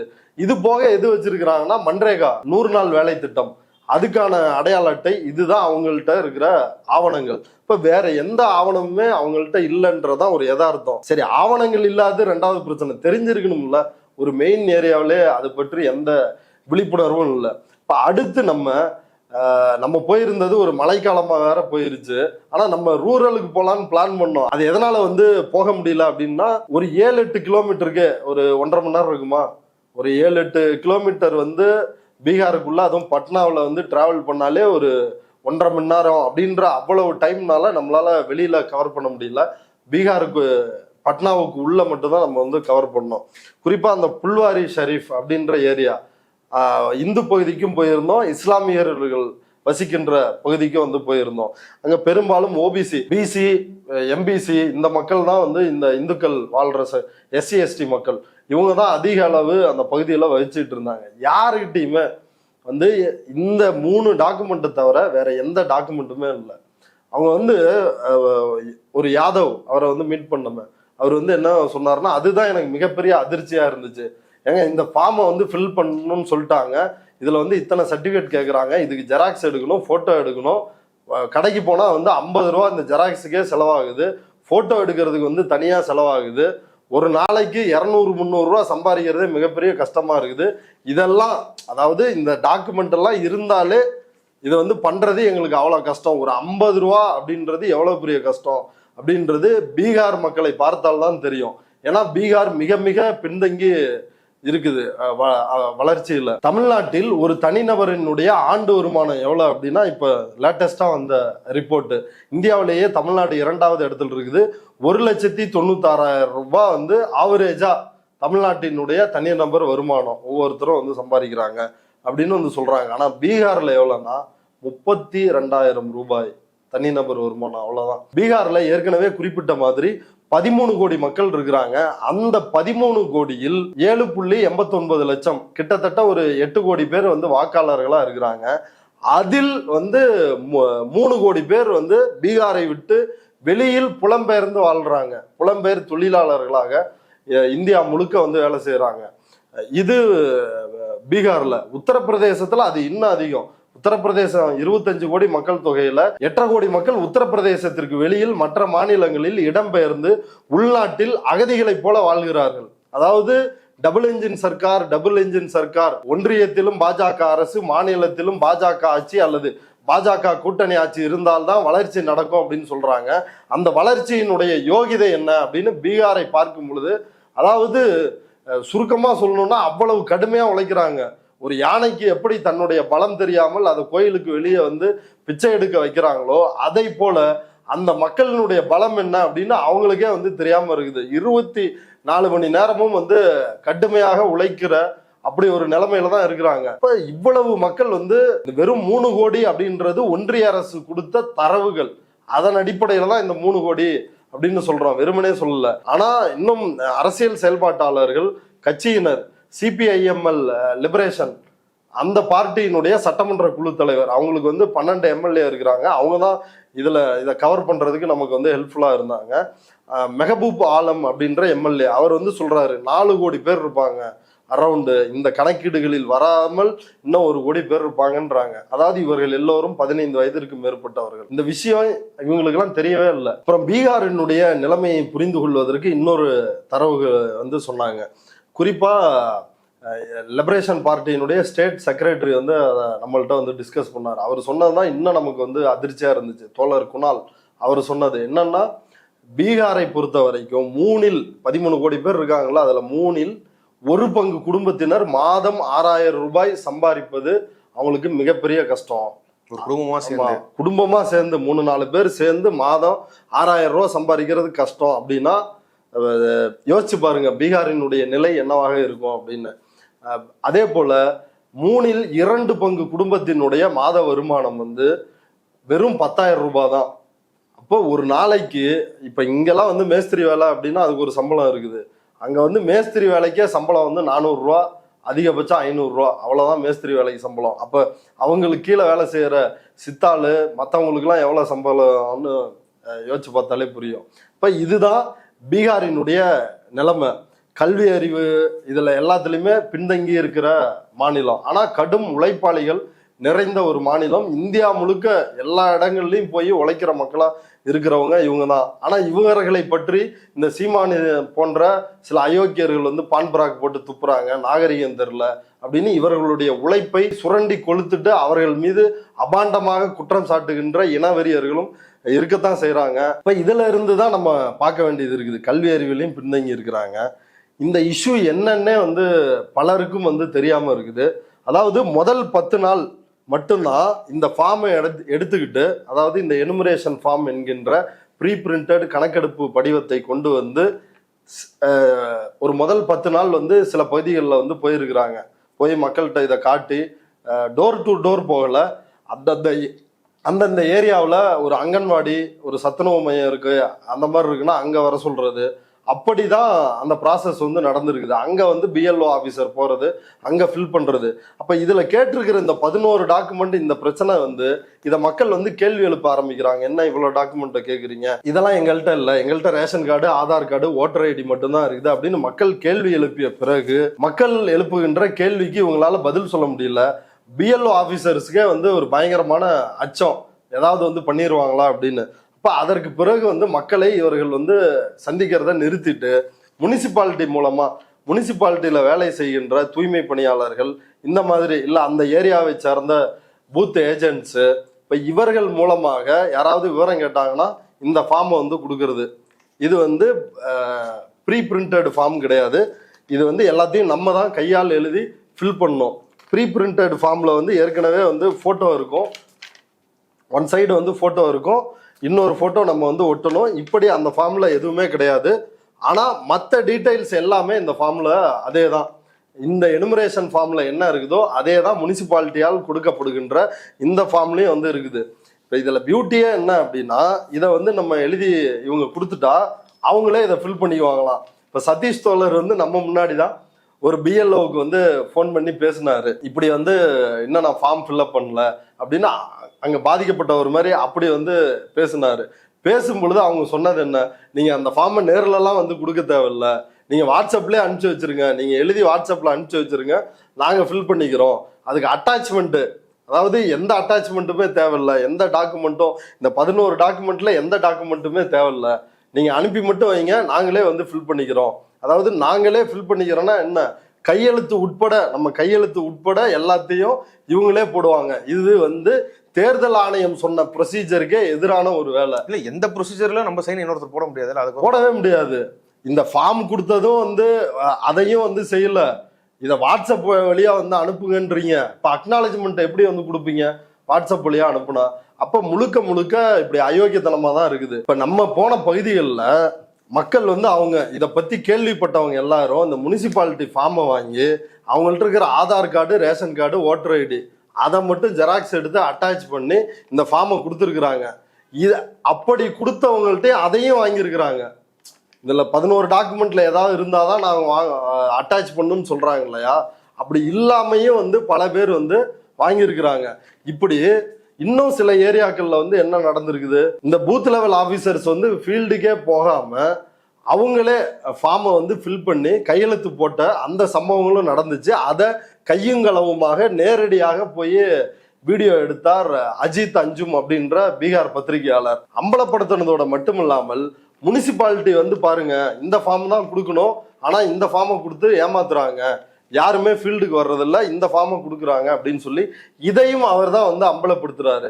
இவர் அம்பலப்படுத்தின உடனே தேர்தலில் பிஎல்ஓ வச்சு புகார் கொடுக்க வைக்கிறாங்க. போலீஸில் புகார் கொடுத்து அவர் மீது நிதிஷ்குமார் கவர்மெண்ட்டு எஃப்ஐஆர் பதிவு செஞ்சுருக்குது. அவர் வந்து கூப்பிடுறாரு, வாங்கடா என்னை வந்து கைது பண்ணுங்க, என்னை கோர்ட்டில் நிற்க வைங்க, நான் வந்து நீங்கள் பண்ணுற தில்லாலங்கடி வேலையை நான் கோர்ட்டில் சொல்லுகிறேன் அப்படின்னு வந்து அவர் சொல்கிறாரு. ஆனால் இவர் மேலே எஃப்ஐஆர் போட்டதை கண்டித்து சிபிஐஎம்எல் லிபரேஷன் தோழர் திபங்கர், அப்புறம் பல சமூக செயல்பாட்டாளர்கள், பல அமைப்புகள் வந்து கண்டிச்சு போராட்டம் நடத்தியிருக்கிறாங்க அங்க. அந்த சம்பவங்களும் அங்க வந்து நடந்திருக்குது. இது ஃபீல்டுல பண்றது இந்த மெத்தடு. இவ்வளவு நேரம் நான் சொல்லிட்டு இருந்தது பிஎல்ஓ போய் டோர் டு டோர் போய் இதை வந்து செய்யணும் அப்படின்னு. இன்னொரு மெத்தட் என்னன்னா ஆன்லைன்ல வந்து பண்றது. அதுல நம்மளோட எபிக் நம்பரை போட்டு அதுல இதே ஃபார்மை வந்து ஃபில் பண்ணி அட்டாச்மெண்ட்ஸ் கொடுத்தா ஆன்லைன்லயும் இதை வந்து அப்ளை பண்ணிடலாம். இந்த 2 மெத்தட்ல நடந்துச்சு. இதுல ஆன்லைன்ல பண்ணவங்களுக்கு அக்னாலஜ்மெண்ட் வந்து கிடைச்சிருச்சு. ஆனால் கையில் எழுதியவர்கள் அல்லது இந்த முனிசிபாலிட்டி ஃபார்ம் வாங்கி எழுதினவங்க இப்போ இவர்கள் யாருக்குமே இவங்க வந்து எழுதி இந்த ஃபார்மை ஒப்படைச்சிருக்கிறாங்க அப்படின்னு எந்த அக்னாலஜ்மெண்ட்டும் கொடுக்கப்படல. அதனுடைய காப்பியும் வழங்கப்படலை. அப்போ இந்த 65 லட்சம் பேர்னு இன்றைக்கு 65 லட்சம் வாக்குகளை நீக்கி இருக்குது தேர்தல் ஆணையம். இப்ப இவர்கள் இதை எப்படி மேல்முறையீடு செய்ய முடியும்? இதுல எவ்வளவு பேருக்கு அக்னாலஜ்மெண்ட் வந்து கொடுத்தாங்க அப்படின்றது எந்த அளவுக்கு உறுதி? நம்ம பார்த்துருக்கோம், ஒருத்தர் கூட கிடையாது. நம்ம பேசின தோழர்களும் வந்து அதான் சொன்னாங்க, யாருக்குமே கிடையாது அப்படின்னு. இப்ப இந்துக்கள் இருக்கிற ஏரியாவுக்கு போனோம், எந்த டாக்குமெண்ட்டுமே இல்லை. இஸ்லாமியர்கள் இருக்கிற ஏரியாவுக்கு போனா அவங்களுக்கும் எந்த டாக்குமெண்ட்டுமே இல்லை. மக்கள் வந்து கடுமையான அச்சத்திலையும் பீதியிலையும் இருக்கிறாங்க. எல்லாரும் வந்து என்ன நினைச்சாங்கன்னா குடியுரிமை சட்டத்தால் இஸ்லாமியர்கள் மட்டும்தான் செகண்ட் கிரேடு சிட்டிசனா ஆக போறாங்க அப்படின்னு வந்து நினைச்சிட்டு இருந்தாங்க. ஆனால் பீகாரில் நடப்பது இந்துக்களே வந்து அச்சத்துல இருக்கிறாங்க. மிகவும் பிற்படுத்தப்பட்ட ஒடுக்கப்பட்ட நிலையில் இருக்கக்கூடிய இந்த மக்களே மிகப்பெரிய அச்சத்தில் இருக்கிற சூழல்லாம் இருந்துச்சு. பலர் முகத்திலையும் ஈயாடல. அவங்க பெரும்பாலும் வந்து அதாவது வயசானவங்கலாம் என்ன பீதியில இருக்கிறாங்கன்னா, ஒருவேளை நமக்கு வந்து வருங்காலத்தில் ஓட்டர் ஐடியில பேர் இல்லாம போய் நம்மளோட குடியுரிமை நிரூபிக்கப்படாமல் போய்விட்டா நமக்கு மாசமான ரேஷன் கிடைக்குது, பென்ஷன் கிடைக்குது, இதெல்லாம் வந்து கிடைக்காம போயிருமோ அப்படின்ற ஒரு அச்சத்துல, அதாவது வாழ்றதே இதை வச்சுதான் வந்து வாழ்ந்துட்டு இருக்கிறாங்க, இதுவும் கிடைக்காம போயிருமோ அப்படின்ற அச்சம் வந்து அவங்கள்ட்ட இருந்துச்சு. இன்னும் சொல்ல போனா அங்க இயங்குற பியூசிஎல் அமைப்பு, சர்ஃப்ராஸ் உதீன், அதே போல சமர் சேரிட்டபிள் ட்ரஸ்ட், பாரத் ஜோடோ அபியான், இப்படியான அமைப்புகள் எல்லாம் இணைந்து ஓய்வு பெற்ற நீதிபதி, ஓய்வு பெற்ற IAS அதிகாரி, எக்கனாமிஸ்ட் ஜீன் ட்ரீஸ், அப்புறம் வந்து பல்கலைக்கழக பேராசிரியர் நாடறிந்தவங்க நந்தினி சுந்தர், இவங்க எல்லாரும் கொண்ட டீம் வந்து மக்கள் குறைகளை கேட்பதற்கு ஒரு கூட்டத்தை வந்து ஆர்கனைஸ் பண்றாங்க. அதுல 250 பேர் வந்து கலந்துக்கிறாங்க. அதுல கலந்துகிட்டவங்களோட சொன்ன எக்ஸ்பீரியன்ஸை நம்ம இந்த சமர் சேரிட்டபிள் ட்ரஸ்ட்டை சார்ந்த அங்கே மக்கள்கிட்ட வேலை செஞ்சுட்டு இருக்கிற ஒரு NGO அவர் சாஹிப்ன்றவர் எவ்வளோ விஷயம் சொன்னார். அது எல்லாமே அதிர்ச்சிகரமான விஷயம். அதாவது அந்த கடித்தார் அப்படின்னு பீகார்ல இருந்து ஒரு 60-70 கிலோமீட்டர் தொலைவில் இருக்கிற ஒரு பகுதி, அங்க இருந்து ஒரு அம்மா வந்திருக்கிறாங்க. ஃபூல்குமாரி தேவி அப்படின்றது அவங்களுடைய பெயர். அவங்களுக்கு இந்த சம்பவம் வந்து தெரிஞ்சிருக்குது. இப்படி ஏதோ ஒரு ஃபார்ம் தராங்க, அந்த ஃபார்மை வந்து ஃபில் பண்ணி கொடுக்கணும்னா இத்தனை சர்டிஃபிகேட் வேணும், அதனுடைய ஜெராக்ஸ் வேணும், பாஸ்போர்ட் சைஸ் ஃபோட்டோ வேணும்னு. அதை செய்யறதுக்கு அவங்கள்ட்ட காசு இல்லை. அவங்க என்ன செஞ்சுருக்கிறாங்க, ரேஷனை விற்று, தங்களுக்கு ரேஷன்லாம் கிடைச்ச அரிசியை விற்று அந்த 2 நாள் ஜெராக்ஸுக்கு பாஸ்போர்ட் சைஸ் ஃபோட்டோவுக்கு அலைஞ்சு 2 நாள் வேலைக்கு போகாமல் அவங்க குடும்பமே 2 நாள் பட்டினி கிடந்திருக்குது. எவ்வளவு கொடுமையான விஷயம் பாருங்க. அவங்க இந்து தான். இதுல இன்னொரு கேஸ் என்னன்னா, கணவர் இருக்கிறாரு, ஆனா மனைவி அவங்களோட அம்மா அப்பா வந்து யாரும் உயிரோட இல்லை, அவங்க இறந்துட்டாங்க. இப்ப இந்த ஃபார்ம்ல வந்து ப்ரூவ் பண்ணணும்னா அம்மா அப்பாவோட சர்டிஃபிகேட்டும் தேவை. அவங்க எப்படி அந்த சர்டிஃபிகேட் வந்து எடுப்பாங்க? இப்படியான பிரச்சனை இருக்குது. இப்ப இன்னொன்னு என்ன அப்படின்னா, பீகார்ல இந்த மழை வெள்ள காலங்கள், இப்ப இதெல்லாம் வந்து மான்சூன் பீரியடு. இப்ப இந்த பீரியட்ல வந்து அங்க மழையினால வெள்ளம் வந்து வர்றது, இந்த பிரச்சனைகள்லாம் இருந்து ஒரு செக்ஷன் ஆஃப் பீப்புள்கிட்ட வந்து எந்த சர்டிஃபிகேட்டுமே கிடையாது அவங்கள்ட்ட. அப்ப அவர்களும் இந்த பிரச்சனையை வந்து சந்திக்கிறாங்க. இப்ப இதை எல்லாத்தையும் தாண்டி மிகப்பெரிய பிரச்சனை, 4 கோடி பேர் பீகாருக்கு வெளியே இருக்கிற 4 கோடி பேர். அவங்க எப்படி ப்ரூவ் பண்ணுவாங்க? இந்த லிபரேஷன் நடத்தின கூட்டத்திலையும் சில 100 பேர் தான் வந்து கலந்துக்கிட்டு அந்த எனுமரேஷன் ஃபார்மை வந்து ஃபில்அப் பண்ணிருக்கிறாங்க. இப்போ பலருக்கும் இது வந்து தெரியாத ஒரு விஷயமா இருக்குது. அதுக்கும் ஒரு காரணத்தை வந்து சொல்றாங்க. இந்த பீகார்ல வந்து இப்போ நம்ம வந்து கேட்டோம், பீகார்ல நடக்கிறதுக்கு முதல்ல தேர்தல் வருது அப்படின்றதுனால இந்த விஷயத்த செய்யறாங்களா, அல்லது ஏதாவது ஒரு இன்டென்ஷன் இருக்குதா அப்படின்னு கேட்கிறப்பதான் சொன்னாங்க, பீகாரை பொறுத்தவரை 4 கோடி பேர் அவுட் சைட்ல இருக்கிறாங்க வேலை செஞ்சுக்கிட்டு. இந்த புலம்பெயர்ந்த தொழிலாளர்களில் 10ல் 6 பேர் ஆன்டி பிஜேபி ஓட்டர்ஸ் அப்படின்றது குறிப்பா வந்து யோகேந்திர யாதவ் அவங்க டீம் பண்ண ரிசர்ச்ல தான் வந்து இந்த டேட்டா வந்து சொல்றாங்க. 10ல் 6 பேர் பாஜக எதிர்ப்பு வாக்காளர்கள். அப்ப அதுவும் ஒரு மிக முக்கியமான காரணம், பீகார்ல இருந்து இந்த டெஸ்ட்டை தொடங்குறதுக்கான காரணம். இப்ப இந்த ஆன்டி பிஜேபி வாக்காளர்களை எல்லாம் வந்து ஈஸியா வந்து இதன் மூலமாக ஒழித்து கட்டிவிட முடியும் அப்படின்றதுதான் அவர்களுடைய ஒரு திட்டம் அப்படின்றதையும் வந்து அம்பலப்படுத்தினாங்க. அப்ப ஃபீல்டுல யாருக்கிட்டையுமே பெரும்பாலும் சர்டிஃபிகேட் இல்லை. இன்னொன்னு ராஜகுமாரி அப்படின்ற ஒரு வயசான பாட்டி, அவங்கள்ட்ட ஏதாவது எந்த சர்டிஃபிகேட்டுமே அவங்கள்ட்டையும் இல்லை. இப்போ அவங்களும் இதை நினைச்சு பதட்டத்துல பயத்துல வந்து இருக்கிறாங்க. இப்படி ஒரு ஏரியாவில் இதெல்லாம் ஒவ்வொரு பேருன்றதுனால 1-2 பேர் அப்படின்னு வந்து நம்ம பார்வையாளர்கள் பொதுவா சொல்லிடக்கூடாது, நபர்ல சொல்றோம் பெரும்பான்மையா. இப்போ இந்த புல்வாரி ஷெரீஃப் அப்படின்ற ஏரியாவில் நாங்க 2 பகுதிகளை கவர் பண்ணோம். அந்த 2 பகுதியிலுமே இதுதான் நிலவரமா இருந்துச்சு. அதனால அங்க இருக்கிற 1-2 சாம்பிள்ஸ் மட்டும் சொல்றோம். இது போக வந்து பெற்றோர்களை இழந்த பிள்ளைகள் இருக்கிறாங்க, அவங்களுக்கான பிரச்சனைகள் இருக்குது. முஸ்லிம்கள் எந்த அளவுக்கு பாதிக்கப்படுகிறார்களோ அதே அளவிற்கு அதை விட கூடுதலாக இந்துக்களும் வந்து இந்த எனுமரேஷன் ஃபார்ம் இந்த டாக்குமெண்டால வந்து பாதிக்கப்படுறாங்க. அவங்கள்ட்ட எந்த ஒரு சர்டிபிகேட்டுமே இல்லாம இருக்குது. சிட்டிக்குள்ளேயும் விசாரிச்சோம், யாருக்கும் தெரியல. சிட்டியில இருந்து ஒரு 6-7 கிலோமீட்டர் தூரம், ஒரு 8 கிலோமீட்டர் தூரம் வரைக்கும் வந்தோம். அங்கேயும் பலரிடமும் இந்த விவரம் தெரியல. விவரம் தெரிஞ்சாலும் இந்த சர்டிபிகேட் இல்லை. புலம்பெயர் தொழிலாளர்களுக்கு இதை பற்றிய எந்த ஒரு அவேர்னஸுமே இல்லை. அப்ப இந்த ப்ராசஸ் வந்து எப்படி நடந்திருக்குது அப்படின்றத சிந்திச்சு பார்க்கணும். இந்த ப்ராசஸ் முழுக்க ஒரு அயோக்கியத்தனமாக நடந்திருக்கிறது. இந்த ப்ராசஸ்லேயே பாருங்களேன், நீ எந்த சர்டிஃபிகேட்டும் தர தேவையில்லை. முனிசிபாலிட்டியில இருந்து கொடுத்த ஃபார்மை ஃபில் பண்ணி கொடு, அதை வச்சு நாங்க எனுமரேஷன் ஃபார்மை ஃபில் பண்ணிக்குவோம் அப்படின்னா, இது பெயரை பார்த்து ஆளை பார்த்து எந்த பகுதி இவர் ஓட்டு போடணுமா வேணாமா அப்படின்றத தீர்மானிக்கிறதா இல்ல இதுக்கு பேர் என்ன?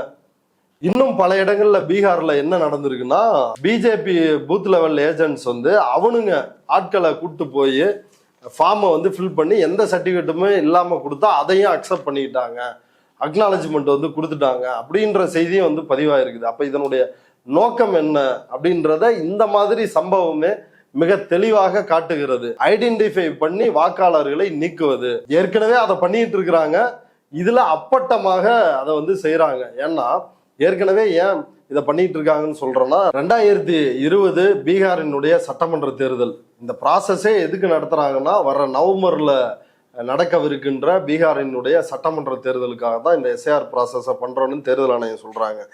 ஏற்கனவே 2020 நடைபெற்ற சட்டமன்ற தேர்தலில் 243 தொகுதிகளில் 165 தொகுதிகளில் வெரி தின் மார்ஜன்ல தான் வந்து இந்த பாஜக கூட்டணி வந்து ஜெயிச்சிருக்கிறாங்க. 165 தொகுதிகளில் அது வந்து ஆச்சரியப்படுவீங்க. இதுல வந்து ஆர்ஜேடி 75 சீட்டு, காங்கிரஸ் 19 சீட்டு, லெஃப்ட் பார்ட்டிஸ் சிபிஐஎம்எல் லிபரேஷன் அது 12 சீட்டு, சிபிஐ 2, சிபிஎம் 2. அதே போல 125 சீட்டு வந்து என்டிஏ வந்து ஜெயிக்கிறாங்க. இவங்க எதிர்கட்சி மொத்தமா 110, இவங்க 125. இப்ப இதுல கிட்டத்தட்ட 165 தொகுதிகள் அப்படின்றது வெரி தின் மார்ஜன்ல தான் இந்த வெற்றி தோல்வி அப்படின்றது தீர்மானிச்சிருக்குது. இப்ப உதாரணத்துக்கு சொல்லணும்னா, ஹில்சா அப்படின்ற சட்டமன்ற தொகுதி, அதுல வெறும் 12 வாக்குகள் வித்தியாசத்தில் ஆர்ஜேடி வேட்பாளரை நிதிஷ்குமார் கட்சி வேட்பாளர் வீழ்த்துகிறார். அடுத்து பர்சா அப்படின்ற இடத்துல 49 வாக்குகள் வித்தியாசத்தில் ஆர்ஜேடி வந்து ஜெயிக்கிறாங்க. அதே போல ஹாஜிபூர் அப்படின்ற இடத்துல ஆர்ஜேடி வேட்பாளரை வெறும் 2900 வாக்குகள் வித்தியாசத்தில் பிஜேபி வேட்பாளர் வந்து ஜெயிக்கிறாரு. இப்படி பட்டியல் போட்டுட்டே போலாம். இப்படி நூற்றுக்கணக்கான தொகுதிகளில் வெறும் 5000க்கு உள்ள 10-15 ஓட்டுல இருந்து 5000 ஓட்டுக்கு உள்ள மட்டுமே 100க்கும் மேற்பட்ட தொகுதிகளில் வந்து வெற்றி தோல்வி வந்து தீர்மானிக்கப்பட்டிருக்குது. இப்ப அப்படி இருக்கும் பொழுது ஏற்கனவே நடந்த தேர்தலே இப்படி ஒரு கோல்மால் தான். கோல்மால் பண்ணி தான் இவ்வளவு கிட்ட வந்து தின் மார்ஜன்ல இப்ப என்டிஏ பாஜக கூட்டணி இங்க ஆட்சியை பிடிச்சிருக்குது அப்படின்னு ஆல்ரெடி தேஜஸ்வி யாதவ் குற்றச்சாட்டு வந்து வச்சுட்டு இருக்கிறாரு. அது மட்டும் கிடையாது, 2019 நாடாளுமன்ற தேர்தல், அதுலயே இதே போல வாக்காளர் பட்டியலில் இருந்து குறிப்பாக இஸ்லாமியர்கள் அதிகமாக இருக்கிற பகுதிகளில் அவர்களுடைய வாக்குகளை நீக்கிற வேலையை வந்து செய்யறாங்க அப்படின்னு அசோகா யூனிவர்சிட்டி ப்ரொஃபசர் செஞ்சிருக்கிறாங்கன்னு 2019லயே வந்து ஒரு ஆய்வு கட்டுரை வெளியிட்டாங்க. அப்புறம் அவர் மேல வந்து வழக்கு போட்டு என்ஐஏ எல்லாம் வந்து விசாரிச்சு அந்த சம்பவம் எல்லாம் நடந்துச்சு. ஆல்ரெடி இந்த சட்டமன்ற தேர்தல் 2020 சட்டமன்ற தேர்தலிலேயே தேர்தலை திருடி இருக்கிறார்கள் பாஜகவினர். நிதிஷ்குமார் பாஜக கூட்டணி அதைத்தான் வந்து அவங்க வந்து செஞ்சிருக்கிறாங்க அப்படின்றது மிக தெளிவாக தெரியுது. அப்ப இப்ப நடக்கிற எஸ்ஐஆர் ப்ராசஸ் அப்படின்றது வெறுமனே பாஜக தேர்தல் வெற்றியை குறிவைத்து மட்டும் செய்யற ஒரு ப்ராசஸ் கிடையாது. அது ஒரு குடியுரிமையை கேள்விக்குட்படுத்தி குடியுரிமையை பறிக்கின்ற ஒரு ப்ராசஸ் அப்படின்றத தெளிவா புரிஞ்சுக்கணும். இப்ப சில பகுதிகளில் வந்து ஆல்ரெடி இந்த பிஎல்ஓவே ஃபார்ம் ஃபில்அப் பண்ணிடுறான். பண்ண பிறகு வந்து மக்களுக்கு தெரிஞ்சே வந்து ஃபார்ம் ஃபில் பண்ணணும் அப்படின்னு போய் கேட்குறப்ப ஆல்ரெடி இதெல்லாம் வந்து ஃபில் ஆயிருச்சு அப்படின்னு சொல்றாங்க. ஏங்க நான் இன்னும் வரவே இல்லைங்க, எப்படிங்க வந்து அதுக்குள்ள என் ஃபார்மை வந்து ஃபில் பண்ணியிருப்பாங்க, என் கையெழுத்தை வந்து எப்படி போட்டிருப்பாங்கன்னு கேட்டதற்கு பிஎல்ஓ வந்து மிரட்டியிருக்காங்க. இதெல்லாம் இங்கே வந்து கேட்டீங்கன்னா நடக்கிறதே வேற, உனக்கு ஓட்டு உரிமை வேணுமா வேணாமா அப்படின்னு மிரட்டிய சம்பவங்களும் அங்கே நடந்திருக்குது. இப்போ ஃபார்ம் ஃபில் பண்ண தெரியாத இருக்கிறவங்கள்ட்ட பிஎல்ஓ வந்து என்ன பண்ணுறாங்கன்னா 100 ரூபா 200 ரூபா காசை கொடு. இப்போ பீகாரை பொறுத்த வரைக்கும் நம்ம புரிஞ்சுக்க வேண்டியது, ஒரு நாள் 200 ரூபா 300 ரூபான்றதே சம்பாதிக்கிறதே மிகப்பெரிய கஷ்டம். இதில் பாதி நாள் வேலை இருக்காது. வேலை கிடைச்ச அன்னைக்கு தான் நம்ம இந்துக்கள் ஏரியாவுக்கும் போனோம், இஸ்லாமியர்கள் ஏரியா பல ஆண்களும் பெண்களும் சரி வேலைக்கு போகலையான்னு கேட்டோம். இல்லை இன்னைக்கு வேலை இல்லை அதனால போகலை அப்படின்னு சொன்னாங்க. அப்போ அவங்களுடைய நிலைமை இந்த 200 ரூபா 300 ரூபான்றது எவ்வளவு பெரிய பணம்னு யோசிச்சு பார்க்கணும். இந்த ஃபார்மை ஃபில் பண்ணுறதுக்கு அதை லஞ்சமாக கேட்குறானுங்க. இப்போ சாதாரண மக்கள் எப்படியெல்லாம் வந்து துயரத்தை அனுபவிக்கிறாங்க. அதுவும் வந்து குறிப்பாக பீகாரில் பார்த்ததுலேயே வந்து எனக்கு ரொம்ப ஆச்சரியமான விஷயம் என்னன்னா, சின்ன 10க்கு 10 வீடாக இருந்தாலும் பூசப்படாத சுவராக இருக்குது. பெரிய 3 மாடி கட்டியிருக்காங்க, அவங்களும் பூசப்படாத சுவராக இருக்குது. என்ன இது கணக்கு? சில வீடுகள் பூசி இருக்கிறாங்க, சில வீடு பூசலை. அதுவும் அந்த வீடுல சாதாரண மக்கள்லாம் அந்த 10க்கு 10 ரூம்லேயே பாதி ஆட்டுக்குட்டி உள்ள அதை வந்து கட்டி அதை தான் பார்த்துக்கிறாங்க. அதுக்குள்ளேயே வந்து அவங்களும் தங்கி இருக்கிறாங்க. ஏன் பூசப்படாத வீடுகள்? இது என்ன சின்ன வீடும் அப்படி இருக்குது, பெரிய மாடி வீடும் அப்படி இருக்குது அப்படின்னு விசாரிச்சா அது ஒரு சாதிய பண்பாட்டின் தொடர்ச்சி காரணமாக இந்த வீடுகள் வந்து ஓபிசியில் மிகவும் பின்தங்கிய பிரிவினரும் அதே போல் SC/ST மக்களும் இப்படிதான் வந்து அங்கே இருக்கிறாங்க அப்படின்றத வந்து சொன்னாங்க. அதுவே நமக்கு வந்து மிகப்பெரிய அதிர்ச்சியாக இருந்துச்சு. இவர் ரொம்ப அந்த அளவுக்கு ஒரு மோசமான வாழ்க்கை நிலைமைன்னு வைங்களேன். இப்போ இப்படிப்பட்ட மக்கள்கிட்ட தான் போய் இவர்கள் இந்த இருக்கா அது இருக்கா அப்படின்னு வந்து கேட்டு டார்ச்சர் பண்றாங்க. இது மாதிரியான அயோக்கியத்தனங்கள்ல தொடர்ந்து வந்து ஈடுபட்டு இருக்கிறாங்க. இல்லை பொதுவாகவே CAA NRC அதில் வந்து முதல் அதோட குறி வந்து இஸ்லாமியர்கள் தான் அப்படின்னு சொல்லி அது கொண்டு வரப்பட்டப்போ அது பேசப்பட்டது. இப்போ இதையும் வந்து இஸ்லாமியர்கள் முதல் குறியாக வைக்கப்பட வாய்ப்பு இருக்குது அப்படின்னு சொல்லிட்டு இருந்தாங்க பல அரசியல் கட்சி தலைவர்கள். இந்த களத்தில் அந்த ரிஃப்ளெக்ஷன் இருந்ததா? இந்த ப்ராசஸ்ல அந்த ரிஃப்ளெக்ஷன் தனி ட்ரீட்மெண்ட் இஸ்லாமியர்கள் இருந்ததா? அதான் நம்மள்கிட்டயே வந்து சொன்னாரு கம்யூனிஸ்ட் கட்சி ஸ்டேட் கோஆர்டினேட்டராக இருந்த இவர் மீடியா பர்சன் பர்வேஷ். அவர் வந்து சொன்னாரு, போஜ்பூர்ல இவங்க கட்சி வந்து அந்த பிரச்சனையை டீல் பண்ணிட்டு இருக்குது. போஜ்பூர்ன்ற பகுதிகளில் அங்க இருக்கின்ற ERO எலக்ட்ரோரல் ரிஜிஸ்ட்ரேஷன் ஆஃபீஸர் வாக்காளர் பதிவு அலுவலர் அங்க இருக்கின்ற இஸ்லாமியர்களை நீங்க வந்து இந்தியர்கள் கிடையாது, நீங்கெல்லாம் பங்களாதேஷி அப்படின்னு இவரே வந்து டிக்ளேர் பண்ணி சொன்னது அங்க நடந்திருக்குது. அதற்கு பிறகு எதிர்ப்பு கிளம்பி இவங்கெல்லாம் வந்து போன ஆரம்பிச்ச உடனே பின்வாங்கி இருக்கிறார்கள். இப்படி வெளிப்படையாக இஸ்லாமியர்களை பங்களாதேசிகள் அப்படின்ற முத்திரை குத்தி இதுதான் இன்னைக்கு வந்து நடந்துட்டு இருக்குது. திருவள்ளூர்ல இப்ப சமீபத்துல ஒரு இஸ்லாமியர்கள் நம்ம வந்து அங்க பீகார்ல இருந்தப்ப இங்க இஸ்லாமியர்களை வடமாநில தொழிலாளர்களை நீ எல்லாம் பங்களாதேசி அப்படின்னு சொல்லி அடிச்சிருக்கானுங்க. கண்டிப்பா சங்கிகள் அதற்கு பின்னாடி இருப்பதற்கு வாய்ப்பு இருக்குது. அப்படி இந்தியா முழுவதும் இப்ப இன்னைக்கு பாத்தீங்கன்னா ஒரு ராணுவ வீரர் அவர் வந்து கார்கில் போர்ல வந்து ஈடுபட்டவர், அவரை வந்து பிடிச்சு அடிச்சு உனக்கு குடியுரிமை இருக்குதா நீ நிரூபிய அப்படின்னு குண்டர்கள், இந்துத்துவ குண்டர்கள், தேர்தல் ஆணையம் ஒருபுறம் களத்துல இதை செஞ்சிட்டு இருக்கிற மாதிரியே இந்துத்துவ குண்டர்களும் இதை களத்தில் இன்னொரு புறம் வந்து செஞ்சிட்டு இருக்கிறாங்க. அந்த இந்து ராஷ்டிராவை நோக்கி போற வேலையை தொடர்ந்து இவங்க எல்லாருமே செஞ்சிட்டு இருக்கிறாங்க. அப்போ அதுல இஸ்லாமியர்கள், இந்துக்களே இவ்வளவு அச்சத்துல இருக்கிறப்ப இஸ்லாமியர்கள் நிலைமை என்னவா இருக்கும்? இந்த புல்வாரி ஷரீஃப் அப்படின்ற பகுதியில் உள்ள ஒரு குறிப்பிட்ட ஏரியா, அந்த ஊர் பேர் வந்து மறந்துருச்சு, சம்திங் இஷன்பூரா சம்திங் இஷன்பூர்னு நினைக்கிறேன். அந்த ஏரியாவை ஒரு இஸ்லாமியர்கள் அதிக அளவு இருக்கிறதுனால அதை ஒரு குட்டி பாகிஸ்தான்னு சொல்லுவாங்க அப்படின்னு சொல்லி அந்த ஏரியாவினுடைய டீச்சர், ஒரு வாலண்டியர், அவங்க NGOவில் ஒர்க் பண்றாங்க சம்மர் ட்ரஸ்ட்ல, அவங்க வந்து சொன்னாங்க, ரொம்ப அதிர்ச்சியா இருந்துச்சு. என்னங்க இப்படி வந்து குட்டி பாகிஸ்தான்லாம் வந்து சொல்றாங்க அப்படின்னு இன்னொரு ஆக்டிவிஸ்ட்டு கேட்குறப்ப, நீங்க உத்தரப்பிரதேசத்தை ஒப்பிடுறப்ப இங்க இந்துக்களும் முஸ்லீம்களும் இணக்கமாக தான் இருக்கிறாங்க, உத்தரப்பிரதேசத்திலாம் ரொம்ப மோசம் அப்படின்னு இப்படி உத்தரப்பிரதேசத்தை ஒப்பிட்டு மகிழ்கின்ற நிலைமையில் தான் இஸ்லாமியர்களுடைய வாழ்க்கை நிலைமை அங்க இருக்குது. அப்படி இருக்கும் பொழுது அந்த இஸ்லாமியர்களுக்கு முழு அச்சம், பயம், பீதி வந்து இருக்குது. அவங்க வந்து அந்த அச்சத்திலையும் பயத்தையும் வந்து நம்மள்ட்ட வெளிப்படுத்துறாங்க. சிலர் ஆத்திரம் தாங்க முடியாம எங்கள்கிட்ட வந்து சர்டிபிகேட் கேட்குற, மோடி வந்து சர்டிபிகேட் கொடுத்து நிரூபிக்கிட்டோம், மோடியோட அம்மாவோட பர்த் சர்டிபிகேட்டை நீ கொண்டு வா, அவங்க அம்மா சர்டிபிகேட்டை, அதை நாங்க பார்த்து நாங்க முடிவு பண்றோம் நீ இந்தியனா இல்லையா. இது என்ன மாரி பிரச்சனைன்றத அவங்க தான் இஸ்லாமியர்கள் கொஞ்சம் அவேரா இருந்த மாதிரி. ஆமா, கொஞ்சம் அவேரா இருந்தாங்க. ஏன்னா அவங்க வந்து பயங்கர அச்சுறுத்தல்ல வந்து இருக்கிறாங்க இல்லையா, தொடர்ச்சியான நடவடிக்கை. ஆமா, இந்துக்கள் வந்து ஒரு எண்ணத்தில் இருக்கிறாங்க, எப்படி இருந்தாலும் நம்ம வந்து தப்பிச்சிடலாம் அப்படின்னு சொல்லி அப்படி பலரும் வந்து நினைத்து கொண்டு இருக்கிறார்கள் பாஜக முஸ்லிம்களுக்கு மட்டும்தான் எதிரானதுன்னு. ஆனா ஃபீல்டுல அப்படி கிடையாது அப்படின்றது தெளிவா தெரிஞ்சுது. பல அந்த நம்ம போன அந்த ஏரியா முழுக்கவுமே பெண்கள் வந்து மொத்தமா கூடி நின்று, ஆண்கள் கூடி நின்று அவ்வளவு ஆதங்கத்தை, ஆத்திரத்தை, தங்களுடைய இயலாமையை, நம்ம வந்து இந்த நாட்டினுடைய இரண்டாந்தர குடிமக்களாக ஆக்கப்படுகிறோமோ அப்படின்ற அந்த கவலையை அவங்க வந்து வெளிப்படுத்தினாங்க. எல்லாருமே இந்துக்கள் என்ன நிலைமையோ அதே தான், அதை விட இன்னும் ஒருபடி கீழான நிலை அப்படின்னு வேணா சொல்லலாம். பொருளாதாரத்திலையும் இதுலயும் அந்த அளவுக்கு மோசமான நிலையில தான் வந்து இருந்தாங்க. இதுல என்ன அப்படின்னா, இவங்கள்ட்ட தொடர்ந்து இந்த எஸ்ஐஆர் ப்ராசஸ்ல வந்து அவங்களுக்கு ஹெல்ப் பண்ண ஒர்க் பண்ணிட்டு இருக்கிற சாஹிப், அந்த தோழர்கிட்ட பேசும் பொழுது, சாஹிப்பினுடைய தன்னார்வ நிறுவனம், அந்த சேரிட்டபிள் ட்ரஸ்ட்ல வந்து வேலை செய்யற மற்ற வாலண்டியர்ஸ், அவங்க ஃபீல்டுக்கு வந்து போறவங்க, அவங்க வந்து போயிட்டு வந்து அந்த ஸ்டோரியை வந்து அவர்கிட்ட சொல்லிருக்காங்க. என்னன்னா, இவ்வளவு டாக்குமெண்ட் வந்து கேட்குறீங்களே, இதெல்லாம் கஷ்டம் அப்படின்னு இந்த விஷயங்களை வந்து அந்த வாலண்டியர்ஸ் வந்து பேசியிருக்கிறாங்க பிஎல்ஓ ஆஃபீஸர்கிட்ட.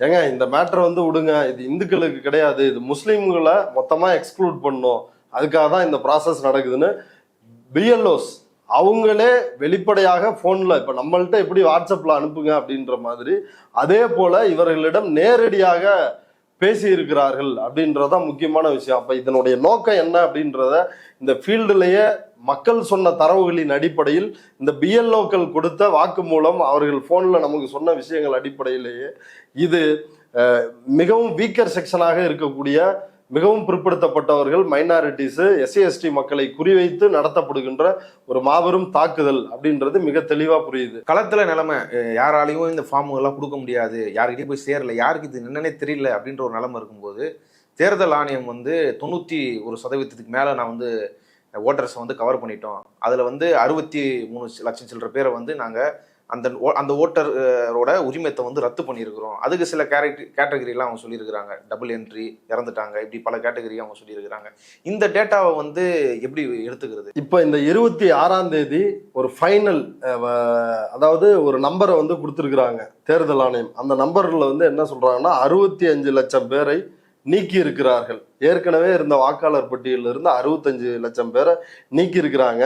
அதுல 22 லட்சம் பேர் இறந்து விட்டார்கள், 7 லட்சம் பேர் வந்து டூப்ளிகேட்டு, 35 லட்சம் பேர் வந்து மைக்ரேட் ஆகிருக்கலாம், இல்லை அவங்க அன்ட்ரேசபிள், அவங்கள வந்து எங்களால் கண்டுபிடிக்க முடியவில்லை அப்படின்னு ஒரு 35 லட்சம் பேர், ஒரு 1 லட்சம் பேர் வந்து அவங்க என்ன கேட்டகரின்னு வந்து எங்களுக்கு தெரியல அப்படின்னு மொத்தம் ஒரு 65 லட்சம் பேரை, வாக்காளர்களை இந்த வாக்காளர் பட்டியலிருந்து நீக்கி இருக்கிறது தேர்தல் ஆணையம். இப்ப அத ராஜ்தீப் சர்தேசாய் ஒரு ஆவரேஜ் பண்ணி வந்து சொல்றாரு, ஒவ்வொரு தொகுதிக்கும் 243 தொகுதிக்கும் இந்த 65 லட்சம் வாக்காளர்கள் வந்து நீக்கின அடிப்படையில ஒரு ஆவரேஜா போட்டு பார்த்தா, ஒவ்வொரு தொகுதிக்கும் 26,000 வாக்குகளை நீக்கி இருக்கிறார்கள். இந்த 26,000ன்றது மிகப்பெரிய நம்பர். அதாவது தமிழ்நாட்டிலேயே வந்து 10,000த்திற்கும் கீழே பல தொகுதிகளில், 5,000த்திற்கும் கீழே பல தொகுதிகளில் வந்து வெற்றி பெறுறாங்க. ஆனால் பீகாரோட 2020 எலெக்ஷன் டேட்டாவை பார்த்தீங்கன்னா இந்த தின் மார்ஜன் வந்து எவ்வளவு நடந்திருக்குது அப்படின்னு தோணும். இதுல ஆர்ஜேடி காங்கிரஸ் கூட்டணி, மகாபந்தன் கூட்டணி, என்டிஏ கூட்டணி, நிதிஷ்குமார் பாஜக கூட்டணி, இவங்க 2 பேரும் வந்து போட்டிக்கிட்டு இருக்கிறாங்க.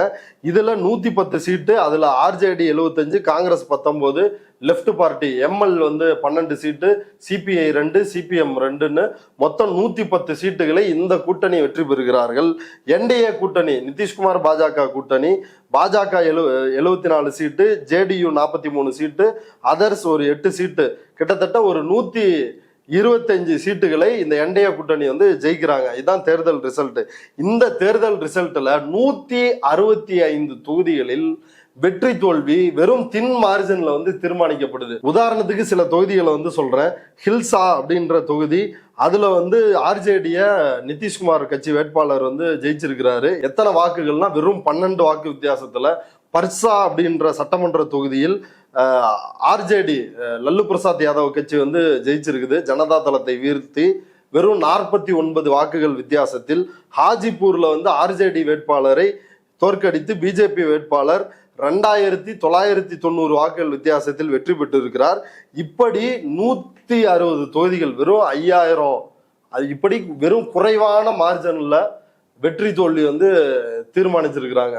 இதுல 90க்கும் மேற்பட்ட தொகுதிகளில் ஆர்ஜேடி தின் மார்ஜின்ல ஆர்ஜேடி இந்த கூட்டணி வந்து தோல்வியை தழுவி இருக்கிறது.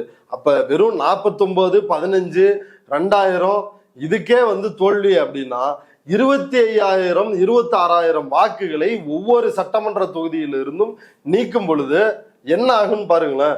ஆட்டோமேட்டிக்கா இந்த வெற்றி அப்படின்றது இவர்களுக்கு கிடைச்சிரும். ஆல்ரெடி இவங்க கோல்மால் பண்ணி தான் வெற்றி பெற்றிருக்கிறாங்க அப்படின்றதான் பீகார்ல வந்து குற்றச்சாட்டு, மகாராஷ்டிராவில் அதான் குற்றச்சாட்டு, பல இடங்கள்ல அதான் குற்றச்சாட்டு. இப்ப இதுதான் வந்து குற்றச்சாட்டா இருக்குது. அப்ப ஏற்கனவே கோல்மால் தான் நடந்திருக்குது.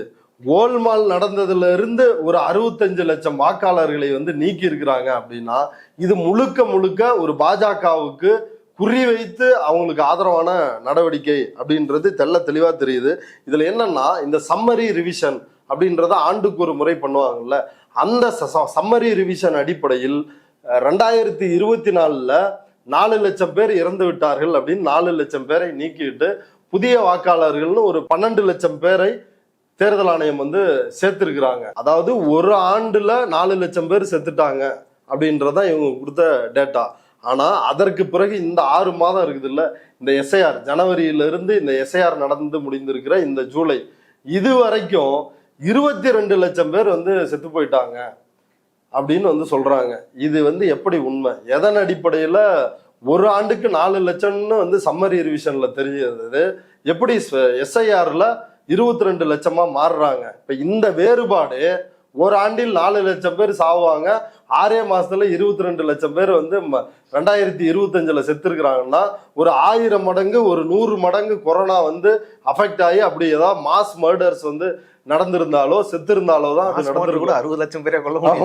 அப்ப அப்படி இருக்கும் பொழுது இந்த டேட்டா இருக்குதுல்ல, இது எவ்வளவு அயோக்கியத்தனமான பொய்யான டேட்டா. இப்பதான் தேர்தல் ஆணையம் வந்து சொன்னீங்களே ஃபாரின் இல்லீகல் இம்மைக்ரன்ட்ஸ்னு, இந்த லிஸ்ட்ல அப்படி எதுவுமே நீங்க கொடுக்கல. நீங்க 1 லட்சம் பேர் 22 லட்சம் பேர் செத்து போயிட்டாங்க, 35 லட்சம் பேர் வந்து அன்ட்ரேசபிள் இப்படியெல்லாம் சொல்றீங்க.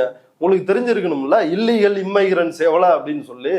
இந்த இல்லீகல் இம்மைக்ரன்ட்ஸ் பத்தி ஜூலை 10, 2019 ரவிசங்கர் பிரசாத் சட்டத்துறை அமைச்சராக இருந்தப்ப அவர் கொடுத்த தகவல். அதாவது 2016, 17, 19 இந்த ஆண்டுகளில் ஃபாரினர்ஸ் ஊடுருவிட்டாங்க அப்படின்னு எந்த கம்ப்ளைண்ட்டும் கிடையாது.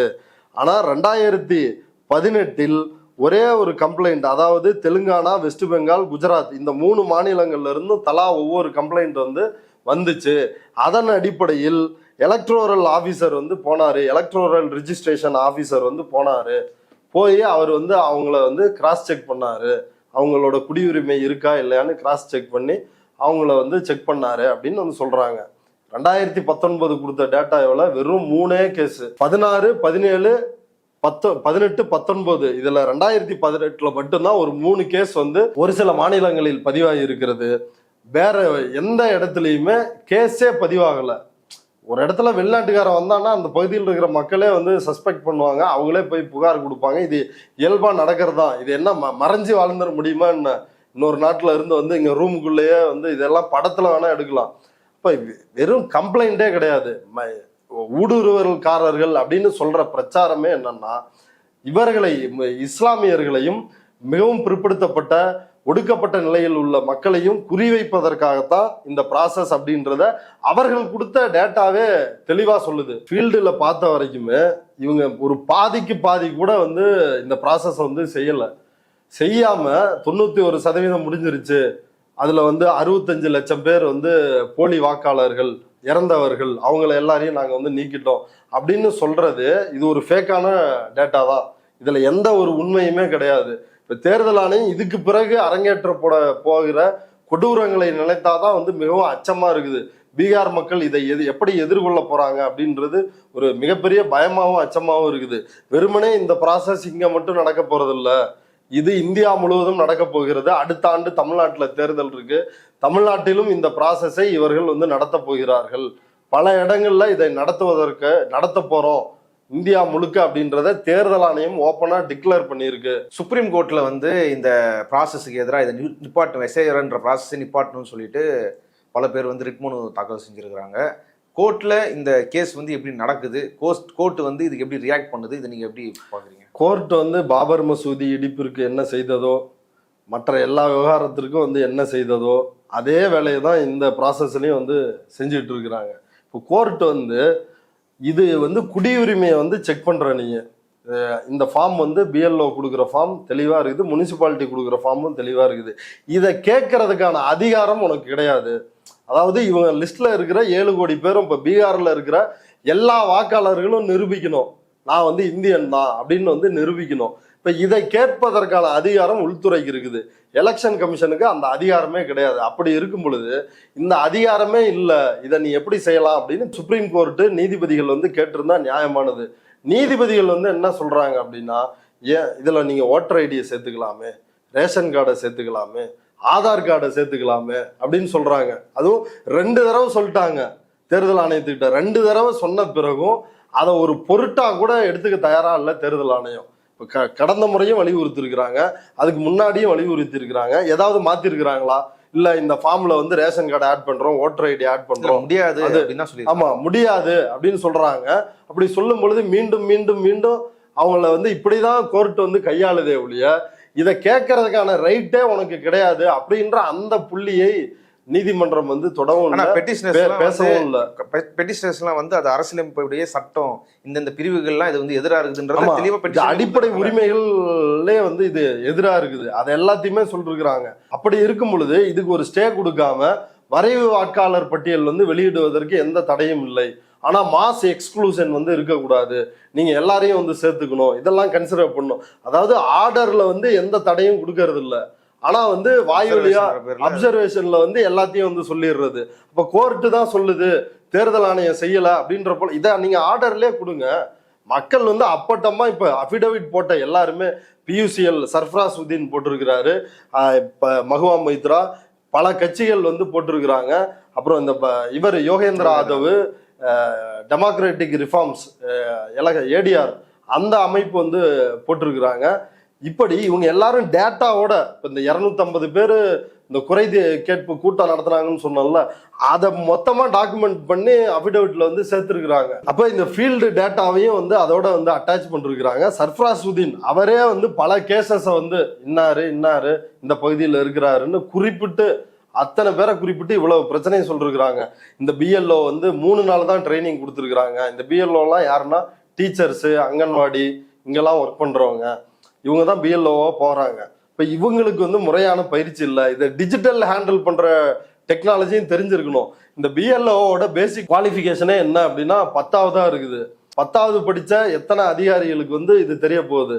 டிஜிட்டல்லே ஹேண்டில் பண்ண தெரியணும், மேனுவலாவும் வந்து பண்ண தெரியணும் அப்படின்னு இவ்வளவு சிக்கல்கள் இருக்குது. அப்ப இந்த ப்ராசஸ் அடிப்படையிலேயே ஒரு சட்டவிரோத நடவடிக்கை, தேர்தல் ஆணையத்தினுடைய அதிகாரத்திற்கு உட்படாத ஒரு நடவடிக்கை. அப்படி இருக்கும் பொழுது தேர்தல் ஆணையம் இதை செய்யும் பொழுது அதை உச்சநீதிமன்றம் தடை செய்திருக்க வேண்டும். ஆனால் உச்சநீதிமன்றம் தடை செய்யாம ஒரு அப்சர்வேஷன்ல தான் இதெல்லாம் சொல்றாங்க. இப்ப உச்சநீதிமன்றமும் இதற்கு துணை போகிறதோ அப்படின்ற ஒரு கேள்வியும் ஒரு அச்சமும் வந்து நமக்கு எழுது. ஜனநாயகத்தை காப்பாற்ற வேண்டிய கடமை உச்சநீதிமன்றத்துக்கு இருக்கு.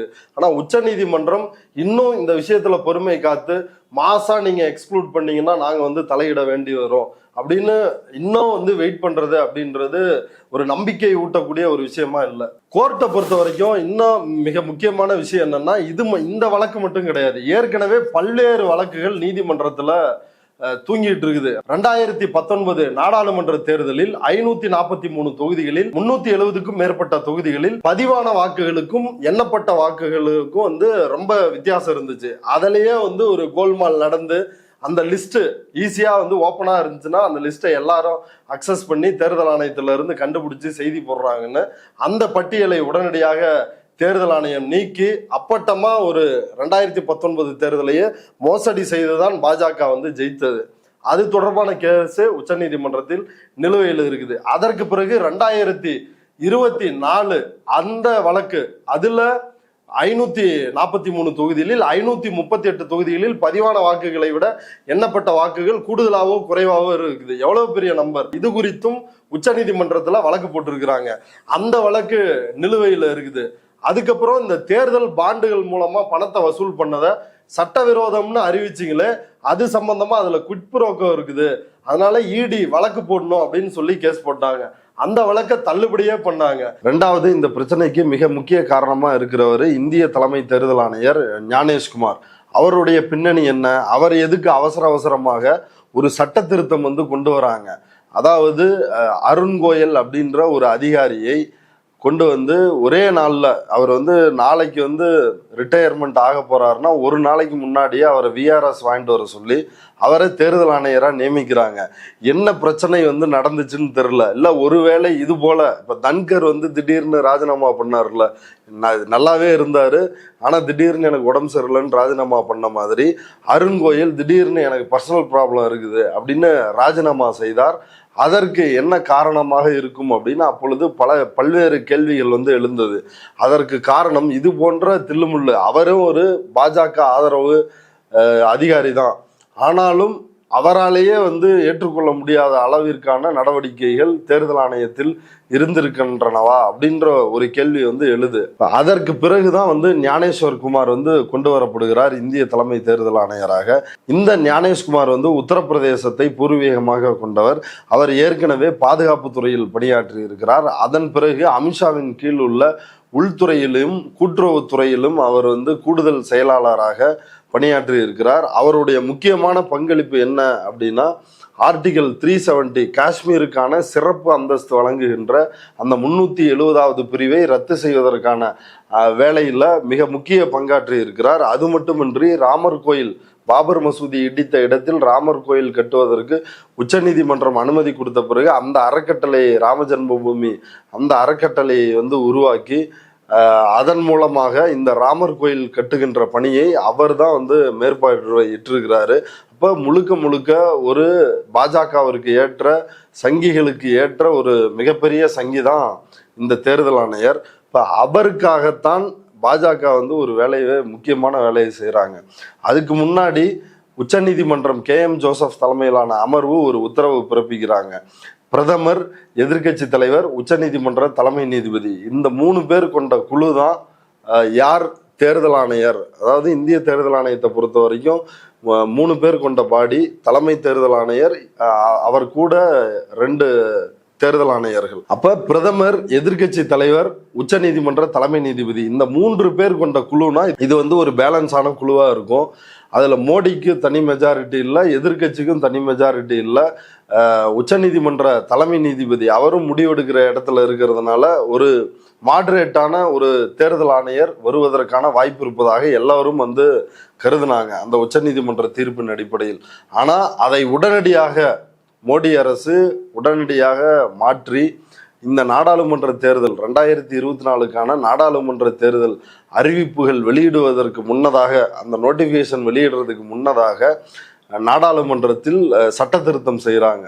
என்னன்னா, உச்சநீதிமன்றம் கொடுத்த தீர்ப்பை மாற்றுவதற்காக பிரதமரால் முன்மொழியப்படுகின்ற அமைச்சர், கேபினெட் அமைச்சர், எதிர்கட்சி தலைவர், அப்படி இதுல மெஜாரிட்டியா பாஜக, பிரதமர் மோடி முடிவு செய்யறதா அப்படின்ற மாதிரி இந்த குழுவை மாற்றி உச்சநீதிமன்ற தலைமை நீதிபதி இதிலிருந்து நீக்கி அவர்கள் வந்து ஒரு திருத்தத்தை கொண்டு வந்து, அந்த திருத்தத்தின் மூலமாகத்தான் ஞானேஸ்வர் குமாரை வந்து பதவிக்கு கொண்டு வந்திருக்கிறாங்க. அப்ப அவரை கொண்டு வந்ததற்கான நோக்கம் மிக தெளிவா இருக்குது.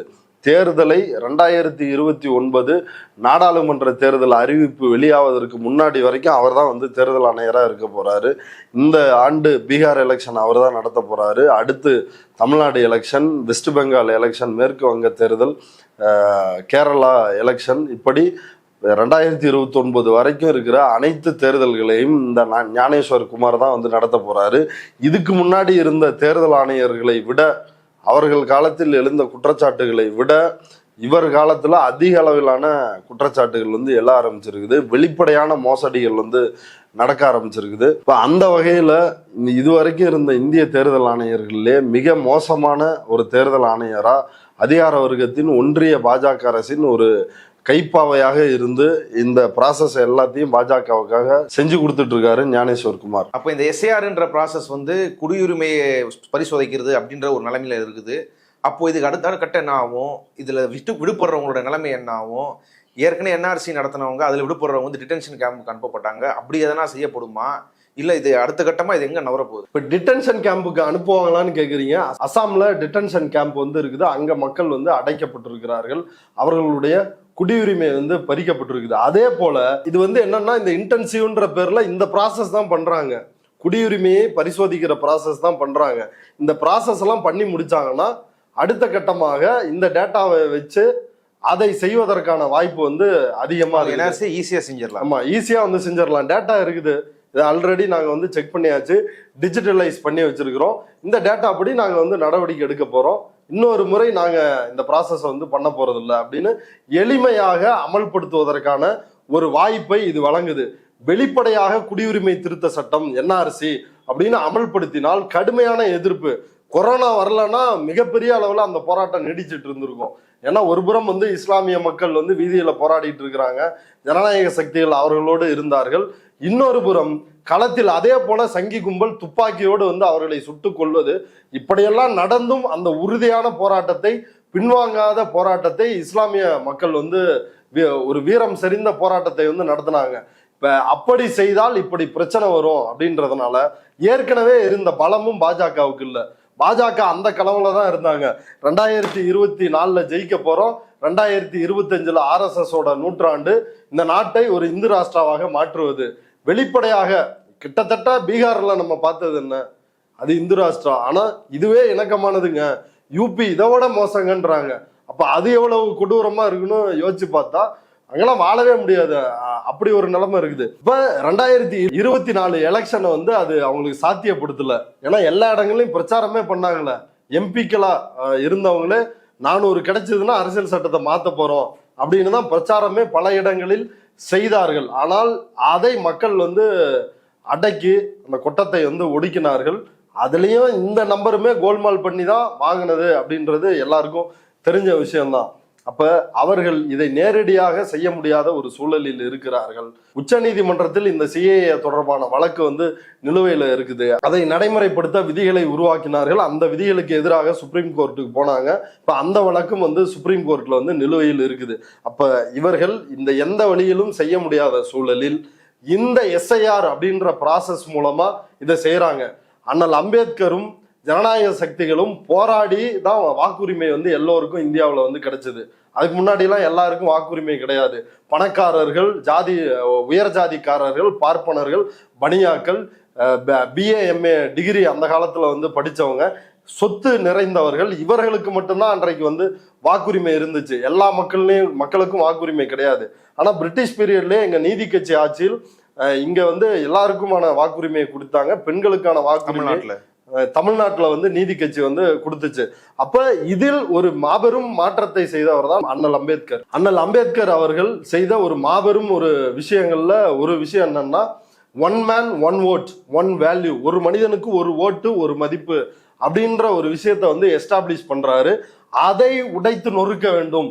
இந்து ராஷ்டிராவுக்கு எது தடையா இருக்கும், இதுதான் தடையா இருக்க போகுது. அப்ப இதை நொறுக்கி எறிய வேண்டும். 2024 கொடுத்த இவ்வளவு கோல்மால் பண்ணியே தோத்து போனாங்கன்றதான் 2024 கொடுத்த அனுபவம். அப்ப அதை இன்னும் வெளிப்படையாக சட்டப்பூர்வமாக எப்படி செய்வது அப்படின்றதுக்கு தான் இந்த மெத்தடு. இப்ப இதன் மூலமாக புதிதா நமக்கு கிடைச்சிருக்குது இல்ல வாக்களிக்கின்ற உரிமை, நம்ம யார் ஆள வேண்டும் அல்லது நாமே ஆட்சி அதிகாரத்திற்கு வருவதற்கான இந்த ப்ராசஸ் எல்லாம் இருக்குது இல்ல. இப்ப இதில் கை வைத்து சமூகத்தில் உனக்கு என்ன இடம், சூத்திரனுக்கு இதுதான் இடம், பஞ்சமனுக்கு இதுதான் இடம், முஸ்லீமுக்கு இவர்கள் இருவரை விட அடுத்த நிலையில் கடைசி நிலையில் உங்களுக்கான இடம் அப்படின்னு, இதுதான் இவர்களுடைய மைண்ட் செட். அதுக்காக தான் இந்த வேலையை வந்து இன்றைக்கு செய்திருக்கிறார்கள். இதுல 2ஆம் தர குடிமக்களாக எந்த உரிமையும் வாக்குரிமையும் இல்லாமல், குடியுரிமை இல்லாமல் எந்த உரிமையும் இல்லாமல் மாறப்போவது இஸ்லாமியர்கள் மட்டும் கிடையாது. அன்பிற்குரிய நண்பர்கள் அதை தெளிவா புரிஞ்சு கொள்ள வேண்டும். இந்துக்கள் இதில் பாதிக்கப்படுகிறார்கள். பெரும்பாலும் பிசி, எம்பிசி, எஸ்சி, எஸ்டி இந்த பிரிவில் இருக்கின்ற மக்கள் மிக பெரும் அளவில் அவர்களும் இதில் பாதிக்கப்பட போகிறார்கள்.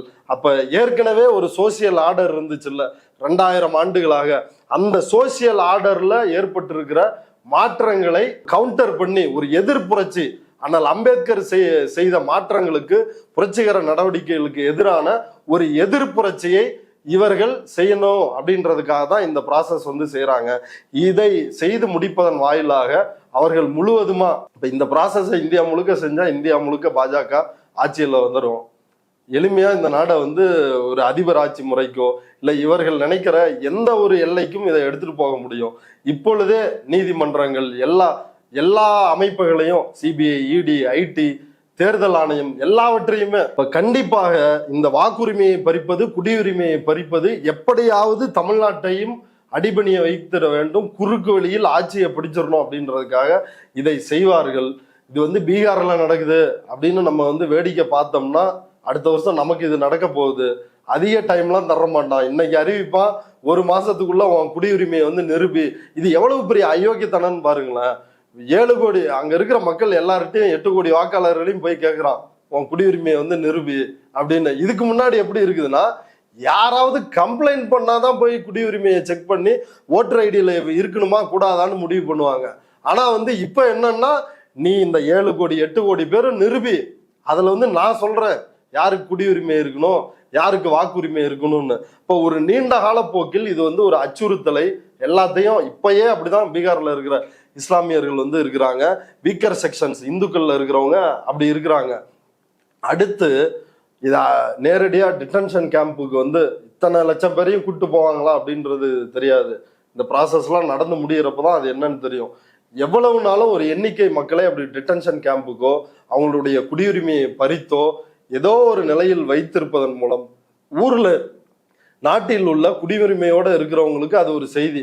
நீ என்னைக்கு வேணாலும் இந்த லிஸ்ட்ல இருக்கிறன்னு நினைக்காத, அந்த லிஸ்ட்ல தூக்கி போட்டுருவோம், அதனால மூடிட்டு இரு, ஜனநாயகம், உரிமை, கொள்கை இதெல்லாம் இங்க பேசாத அப்படின்னு அழித்து அடக்கி ஒடுக்கி நசுக்குவதற்கான அனைத்து வாய்ப்புகளும் இருக்கிறது. இது ஒரு இந்து ராஷ்டிராவுக்கான ஒரு சிவப்பு கம்பளம் விரித்து இந்திய ஜனநாயகத்தை படுகொலியில் தள்ளி அது மேல ஒரு சிவப்பு கம்பளத்தை விரித்து அண்ணல் அம்பேத்கர் உருவாக்கிய அரசியலமைப்பு சட்டத்தை கடப்பாறையால் பிளந்து இந்த நடவடிக்கை இவர்கள் செய்கிறார்கள். இதற்கு எல்லா ஜனநாயகத்தை யாரெல்லாம் காப்பாற்றணும்னு நினைக்கிறாங்களோ, அம்பேத்கரிஸ்டுகள், பெரியாரிஸ்டுகள், கம்யூனிஸ்டுகள் எல்லாரும் வீதியில் இறங்கி போராடணும். தேர்தல் ஆணையத்தினுடைய இந்த அயோக்கியத்தனமான நடவடிக்கையை நிறுத்தணும். தமிழ்நாடு முதலமைச்சர் நெருப்போடு விளையாடாதீர்கள் அப்படின்னு ஒரு எச்சரிக்கையை விட்டுருக்கிறாரு. ஒரு எச்சரிக்கையோடு மட்டும் இல்லாமல் இப்போல இருந்த பீகார்ல அதை பார்த்தோம்ல, இப்ப அவங்களால ஒண்ணுமே பண்ண முடியல. போய் மக்கள்கிட்டையும் இதுக்கு எதிராக பிரச்சாரம் பண்ண முடியல. மக்கள் அந்த ப்ராசஸ்ல சிக்கிட்டு இருக்கிறாங்க. இவங்களும் அது ஹெல்ப் பண்ண வேண்டியது இருக்குது. இன்னொரு புறம் தேர்தலை புறக்கணிப்போம் அப்படின்னு தேஜஸ்வி யாதவ் சொல்றாரு. ஆனா என்ன நிலைமை அப்படின்னா, நீங்க எந்த போராட்டம், எந்த விழிப்புணர்வு, இதுக்கு எதிரான ஒரு அரசியல் நெரேட்டிவை கிரியேட் பண்ணாம நீங்க தேர்தலை புறக்கணிங்க அப்படின்னு மக்கள்கிட்ட அது என்ன எடுபட போகுது? இப்படி பல்வேறு கேள்விகள் இதுல எழுந்து நிற்கிறது. இப்ப தமிழ்நாடு உடனடியாக வினையாற்ற வேண்டும், செயல்பட வேண்டும். இல்லாவிட்டால் நம்முடைய குடியுரிமையும் பறிக்கப்படும். வெறுமனே இஸ்லாமியர்கள், மீண்டும் மீண்டும் சொல்றேன், இஸ்லாமியர்கள் மட்டும் கிடையாது, இந்துக்களும் பெரும்பாலும் பாதிக்கப்படுகிறார்கள். பாஜகவை யார் யாரெல்லாம் எதிர்ப்பாளர்களாக இருக்கிறீர்களோ, ஜனநாயகத்தை யார் யாரெல்லாம் விரும்புகிறீர்களோ, உங்கள் அத்தனை பேரினுடைய வாக்குரிமையும் குடியுரிமையும் இவர்கள் பறிப்பார்கள், பறிச்சுட்டு தான் நிற்பாங்க.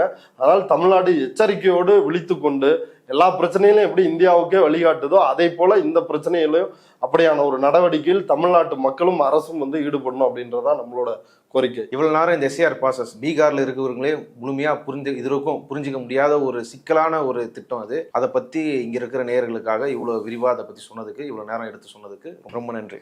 ஆமா, இது எனக்கு நன்றின்றதை விட நம்ம 3 பேருமே நன்றி சொல்ல வேண்டியது.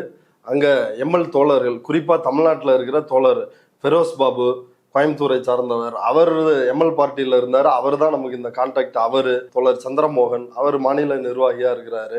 அதே போல ஆசை தம்பி தோழர், அவர் தான் மாநில தலைவர்னு நினைக்கிறேன். இப்போ சந்திரமோகன் தோழர் கொடுத்த கான்டாக்ட் அப்படிதான் அங்கே எம்எல் கட்சியினுடைய இந்த மீடியா இன்சார்ஜாக இருக்கிற பர்வேஷ் அவர் நம்ம கான்டாக்ட் கிடைச்சு அதற்கு பிறகு ஃபீல்டில் தொடர்ச்சியாக இந்த ப்ராசஸில் ஒர்க் பண்ணிட்டு இருந்த சமர் சேரிட்டபிள் ட்ரஸ்ட் ஷாகின், அதே போல் பியூசிஎல் மக்கள் சிவில் உரிமை கழகத்தினுடைய தேசிய செயலாளர் சர்ஃப்ராஸ் உதீன் அவர் ஃபீல்டில் நம்ம கூட வந்த மாலா அவங்க வந்து டீச்சர், அந்த பகுதியில் ட்ராப் அவுட் ஸ்டூடெண்ட் எல்லாத்தையும் படிக்க வைக்கிறவங்க. அவங்க உஜாலா அவங்க 11th படிக்கிற ஸ்டூடெண்ட் தான், ஆனால் அவங்க தான் அந்த ஏரியாவில் வந்து டீச்சர், ட்ராப் அவுட் ஸ்டூடெண்ட்டு மற்றவங்கலாம் படிக்க வைக்கிறதுக்கு. இப்போ அவங்களுக்கு அப்புறம் ரைஸ் அவர் வந்து 2 நாள் வந்து நம்மளோடைய வந்து கலாய்வில் இருந்தார். அவர் இப்படி எண்ணற்ற தோழர்கள் அவங்களுடைய உதவியால தான் இந்த ஃபீல்டு ஒர்க் வந்து ஒரு மொழி தெரியாத ஒரு ஊரில், இன்னும் குறிப்பாக நம்ம நன்றி சொல்ல வேண்டியது அரண்சை சதீஷ் தோழர். அவர் இல்லைன்னா நம்ம இந்த ஹோல் ப்ராசஸ்ல ஒரு அடி கூட எடுத்து வச்சிருந்திருக்க முடியாது.